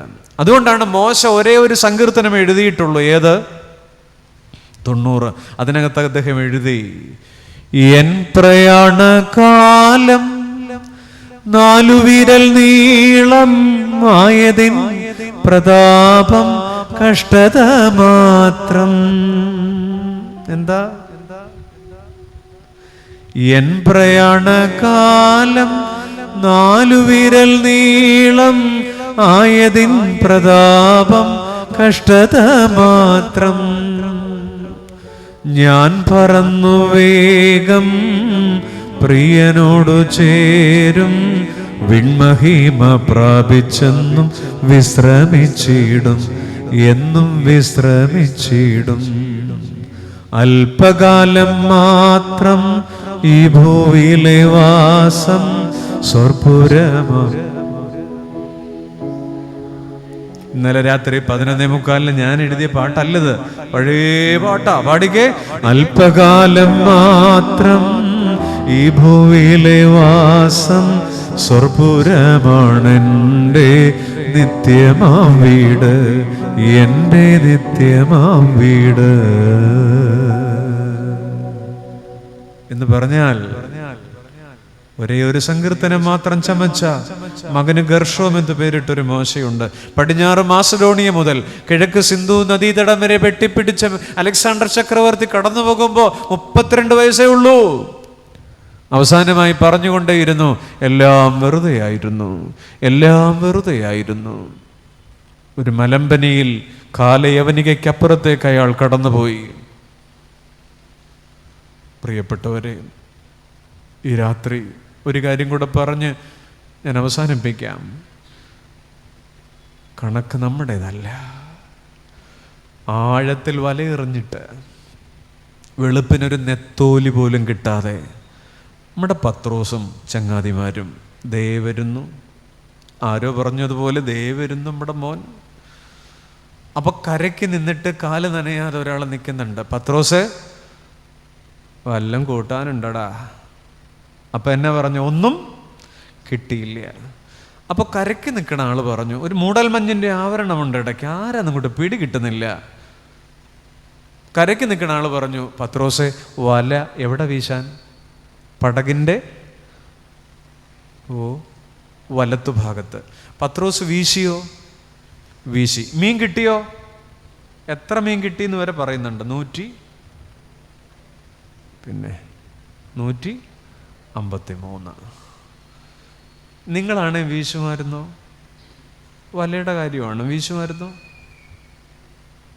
ഞാനാണേ വീശുകയല്ല. കാരണം എന്തെന്നറിയാം? ഞാനാരാ മോൻ? കാര്യം എന്തെന്നറിയാം? ഈ മുക്കുവപ്പണി ഡോക്ടറേറ്റ് ഉള്ള ആളാ പത്രോസ്. ഈ തിബിരിയാസ് കടലിൽ നെയ്മീൻ, ആവോലി, കൊഞ്ച്, കണവ, മത്തി, അയല എവിടെയൊക്കെ ഉണ്ടെന്ന് ഈ പുള്ളിക്ക് അറിയാവുന്ന പോലെ അന്നാട്ടിൽ ആർക്കും അറിയില്ല. ആ പുള്ളിയാണ് രാത്രി ആവശ്യത്തിലധികം മൈക്കാടിനെയും കൊണ്ട് വണ്ടിയെ കയറ്റിക്കൊണ്ട് പോയത്. ആ സന്ധ്യയ്ക്ക് ഒരു പണിയില്ലാത്തവരെല്ലാം കയറിയിട്ടുണ്ട്. വൈകിട്ട് ഞാനും വരുന്നു എന്നും പറഞ്ഞിട്ട് 6 എണ്ണം കൂടെ ഉണ്ട്. എന്നിട്ട് രാത്രി മുഴുവൻ ഈ വീശിയിട്ട് ഒരൊന്നും കിട്ടാതെ വരുമ്പോഴാണ് ഈ മുക്കുവൻ കുഴഞ്ഞു വരുമ്പോഴാണ് കരയ്ക്ക് കാല് നനയാതെ നിന്ന് ഡയലോഗ് വിട്ട ആളാരാന്നറിയാം? ജാതി, ആശാരി, തച്ചൻ. എൻ്റെ അർത്ഥം എന്താ? വെള്ളത്തിൽ കുഴഞ്ഞു നിൽക്കുന്ന മുക്കുവനെ കരയ്ക്ക് കാല് നനയാതെ നിൽക്കുന്ന തച്ചൻ മീൻ പിടിക്കാൻ പഠിപ്പിക്കുക. അയ്യോ, ഞാനാണെ പറഞ്ഞതിന് 21 വർഷമായി ഞാൻ അച്ഛനായിട്ട് പല സഭകളിലും ഇരുന്നിട്ടുണ്ട്. എന്നെ ഇതൊന്നും കൂടുതൽ പഠിപ്പിക്കേണ്ട. പല അച്ഛന്മാരുടെയും കൂടെ ഞാൻ ഡീക്കനായിട്ടിരുന്നിട്ടുള്ള, പിന്നെ ഞാൻ ഇതിലും വലിയ മീശയുള്ള അച്ഛന്മാരെ കണ്ടിട്ടുണ്ട്. എന്നെ ഇതൊന്നും ഈ ഓഫീസിൽ ഈ കസേര ഞാൻ കുറേ നാളായതാ. എന്നെ കൂടുതലൊന്നും എന്നെ നിങ്ങൾ കെട്ടിക്കൊണ്ട് വന്നിട്ട് 16 വർഷം 3 മാസമായി. ഞാനിത് കുറേ പറ. അതന്നെ കണ്ടതാ. നമ്മളാണ് ചെയ്യല. കാരണം പത്രോസ് എന്ന മുക്കുവനെ തച്ചൻ മീൻ പിടിക്കാൻ പഠിപ്പിക്കുക. എന്ത് ഇടപാടാ ഇത്? പ്രിയപ്പെട്ടവരെ, ഞാൻ വിളിച്ചു പറയട്ടെ, മുക്കുവൻ്റെ കണക്കല്ല ജീവിതം. നീ എത്ര മിടുക്കനായാലും തച്ചൻ്റെ പദ്ധതിയാ. അത് ഏറ്റെടുത്തേ. നമ്മുടെ മേഖലയിൽ എത്ര മിടുക്കുവനായാലും നീ ഇടത്ത് വീശി കുഴഞ്ഞിരിക്കുമല്ലയോ. മുക്കുവൻ്റെ കണക്കല്ല ജീവിതം, തച്ചൻ്റെ പദ്ധതിയാ. മനുഷ്യൻ്റെ കണക്ക് പിഴയ്ക്കും. 1, ഏറെ സ്നേഹിക്കുന്നവനെ ഏറെ വെറുത്തേക്കാം. More we care more we hate. 2, time of miscalculations. കണക്കൊക്കെ പിഴയ്ക്കും മനുഷ്യന്. Men calculate, God decides. 3-ാമത്തേത്, വെള്ളി നാണയങ്ങൾ നമ്മളെ ഓർമ്മിപ്പിക്കുന്ന 3-ാമത്തെ പാഠം എയിംലെസ് കൺഫെഷൻ എന്ന് പറഞ്ഞ് നിർത്തിക്കൊള്ളട്ടെ. ലക്ഷ്യമില്ലാത്ത കുറ്റബോധം. അന്ന് രാത്രി, പെസഹ രാത്രി, അലറിക്കരയുന്നുണ്ട് പത്രോസ്, വിതുമ്പി കരയുന്നുണ്ട് യൂദ. നമ്മൾ യൂദായെ ഒരുപാട് തെറി വിളിക്കുന്നൊരു ദിവസമുണ്ട്. എന്നാ പറയൂ? ദുഃഖ വെള്ളിയാഴ്ച രാവിലെ വെള്ളയൊക്കെ ഇട്ട് പള്ളി വന്ന് പുസ്തകമൊക്കെ പിടിച്ച് രാവിലെ വരും അല്ലേ? പാട്ടുമൊക്കെ പാടി അതിനകത്ത് വായനയൊക്കെ ഉണ്ട്. വായിച്ച് ഇങ്ങനെയൊക്കെ ചെയ്യാമോടാ, നാണമില്ലേടാ, കഷ്ടം. ആരോട്? യൂദായോട്. ഉച്ചവരേ ഉള്ളൂ. അച്ഛാ, ദുഃഖ വെള്ളിയാഴ്ച കഞ്ഞി എപ്പോഴാ? ഇവിടെ 2 മണി. 2 മണിയോടെ നമ്മൾ കഞ്ഞി കുടിച്ച് നോർമലാവും. അതുവരെയുള്ള പരാക്രമേ ഉള്ളൂ. പിന്നെ തെറിവിളി എന്നേ ഉള്ളൂ അടുത്ത ദുഃഖ വെള്ളിയാഴ്ച. എത്ര വർഷമായിട്ട് നടത്തിക്കൊണ്ടിരിക്കുക. നമ്മൾ കഞ്ഞി കുടിച്ച് നോർമലായിട്ട് വീട്ടിൽ പോകും. യൂദ കരഞ്ഞു. നമ്മളയാളെ കുറ്റപ്പെടുത്തുന്നു. 2 പേരാ കരഞ്ഞത്. ഒന്ന് പത്രോസും, ഒന്ന് പത്രോസ് കരഞ്ഞത് എന്തിനാ? തള്ളി പറഞ്ഞതിനാ. പത്രോസ് കരഞ്ഞതിൻ്റെ പേര് ആത്മഭാരം. അകത്തുണ്ടായതാ. ആത്മഭാരം വരുമ്പോൾ ഒരാൾ അയാളോട് തന്നെ പറയും, അയ്യോ ഞാൻ എന്ത് പാപിയാ, മഹാപാപി. ആത്മഭാരം, അയ്യോ ഞാൻ എന്ത് പാപി. അത് അനുതാപത്തിലെത്തും. അത് ജീവനാ ഉത്തരം. യൂദ കരഞ്ഞത് ആത്മനിന്ദയില്ല. ആത്മനിന്ദ വരുമ്പം ഒരാൾ അയാളോട് തന്നെ പറയും, അയ്യോ ഞാൻ എത്ര വിഡ്ഢിയാ, ഇങ്ങനെ ചെയ്തല്ലോ.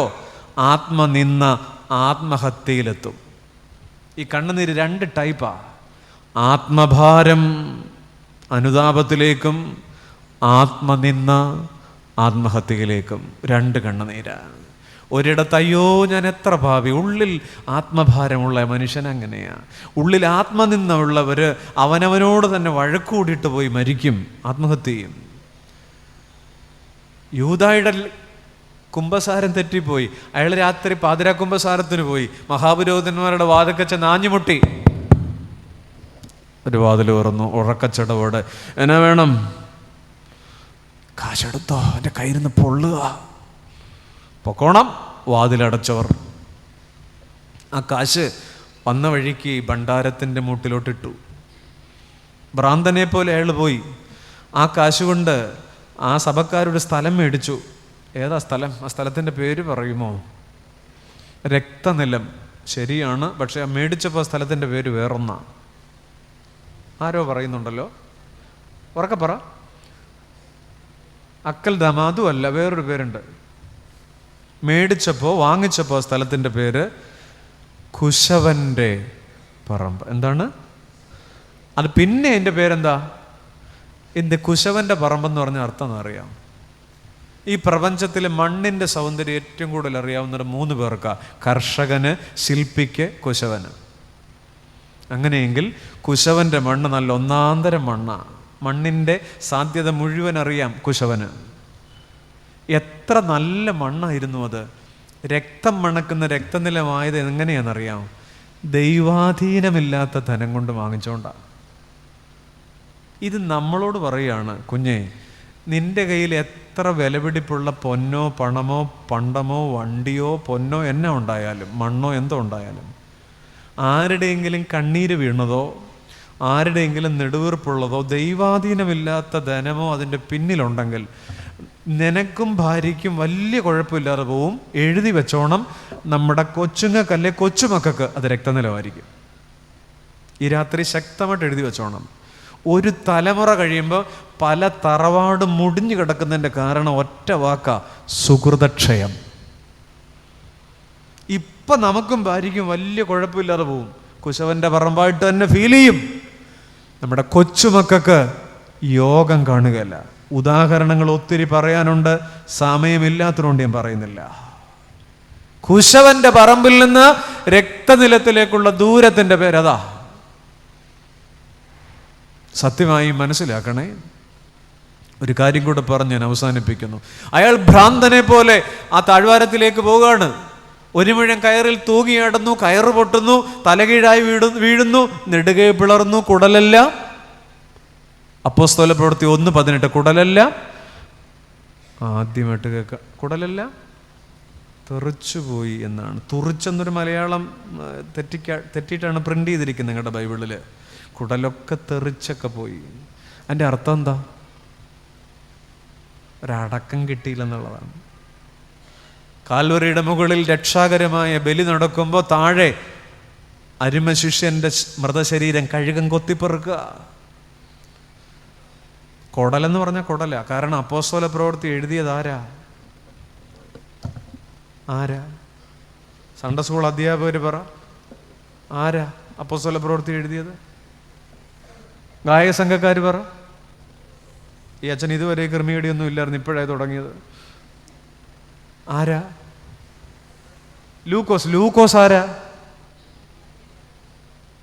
വൈദ്യൻ. Yes, he was A physician.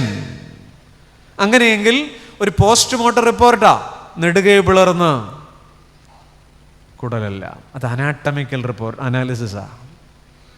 സഭാപ്രസംഗി 6:13 പറയും, ഒരു മനുഷ്യൻ 100 വർഷം ജീവിച്ചാലും 100 മക്കൾക്ക് ജന്മം നൽകിയാലും ജീവിതത്തിലെ നല്ല വകകൾ ആസ്വദിക്കാതെയും ഒരു നല്ല ശവസംസ്കാരം പ്രാപിക്കാതെയും പോയാൽ അയാളും ഗർഭമലസിപ്പോയ പിണ്ടവും തമ്മിൽ വ്യത്യാസമില്ല.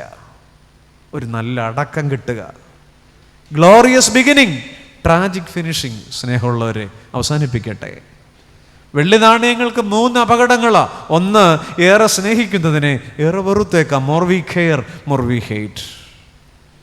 2, കണക്കുകളൊക്കെ പിഴയ്ക്കുന്നൊരു കാലമുണ്ട്, ടൈം ഓഫ് മിസ്കാൽക്കുലേഷൻസ്. നമ്മുടെ ജീവിതത്തെ പഠിപ്പിക്കുക, നിന്റെ കണക്കല്ല, തമ്പുരാനുടെ സണ്ട് ഏൽപ്പിച്ചുകൊട്. 3, ലക്ഷ്യമില്ലാത്ത കുറ്റബോധമുണ്ട്, കരഞ്ഞു, ആത്മനിന്ദയിലേക്ക് പോയി, ആത്മഭാരത്തിൻ്റെ കണ്ണുനീറില്ലാതെ പോയി. പ്രാർത്ഥിക്കാം. കാരുണ്യവാനും സർവശക്തനുമായ ദൈവമേ, ഈ രാത്രി ഞങ്ങളുടെ ഹൃദയത്തെ വെള്ളി നാണയങ്ങൾ കീറിമുറിക്കട്ടെ. ഞങ്ങളുടെ ജീവിതത്തെ അത് തിരുത്തട്ടെ. അർഹമല്ലാത്ത സന്തോഷങ്ങളുടെ പിറകെ ഞങ്ങൾ പോകുന്നെങ്കിൽ അതിൻ്റെ അവസാനം മരണമുണ്ടെന്ന് ഞങ്ങൾ തിരിച്ചറിയുന്നപ്പാ. ഞങ്ങളുടെ കണക്കിനപ്പുറം ഞങ്ങളുടെ അപ്പനൊരു പദ്ധതി ഞങ്ങളെക്കുറിച്ചുണ്ടെന്ന് ഞങ്ങൾ അറിയുന്നു. ലക്ഷ്യമില്ലാത്ത കുറ്റബോധങ്ങൾ ജീവിതത്തിൽ, എൻ്റെ ദൈവമേ, അവൻ്റെ മരണമാണെന്ന് ഞങ്ങൾ അറിയുന്നു. ആത്മഭാരത്തിൻ്റെ കണ്ണുനീർ തരണമേ. നാളത്തെ കർത്തൃ ദിവസത്തെ അനുഗ്രഹിക്കണമേ. ആരാധനയ്ക്കായി തിരുമുമ്പിൽ ഒരുമിച്ച് കൂട്ടണമേ. നാളെ സന്ധ്യയിൽ വചനത്തിൻ്റെ മുമ്പിൽ വീണ്ടും ഞങ്ങളെ താണിരുത്തണമേ. കൃപ നിറയ്ക്കണമേ. ഇപ്പോഴും എല്ലായ്പ്പോഴും ഇന്നും എന്നേക്കും തന്നെ. ആമീൻ. സമാധാനത്തോടെ കർത്താവിൽ നിന്നും ആശീർവാദം കൈക്കൊള്ളുവിൻ. നമ്മുടെ കർത്താവായ യേശു ക്രിസ്തുവിൻ്റെ കൃപയും പിതാവായ ദൈവത്തിൻ്റെ സ്നേഹവും പരിശുദ്ധാത്മാവിൻ്റെ നിരന്തര സംസർഗവും കൂട്ടായ്മയും പ്രിയമുള്ളവരെ നമ്മോടേവരോടും ഇന്നും എന്നേക്കും ഇരിക്കുമാറാകട്ടെ. ആമേൻ.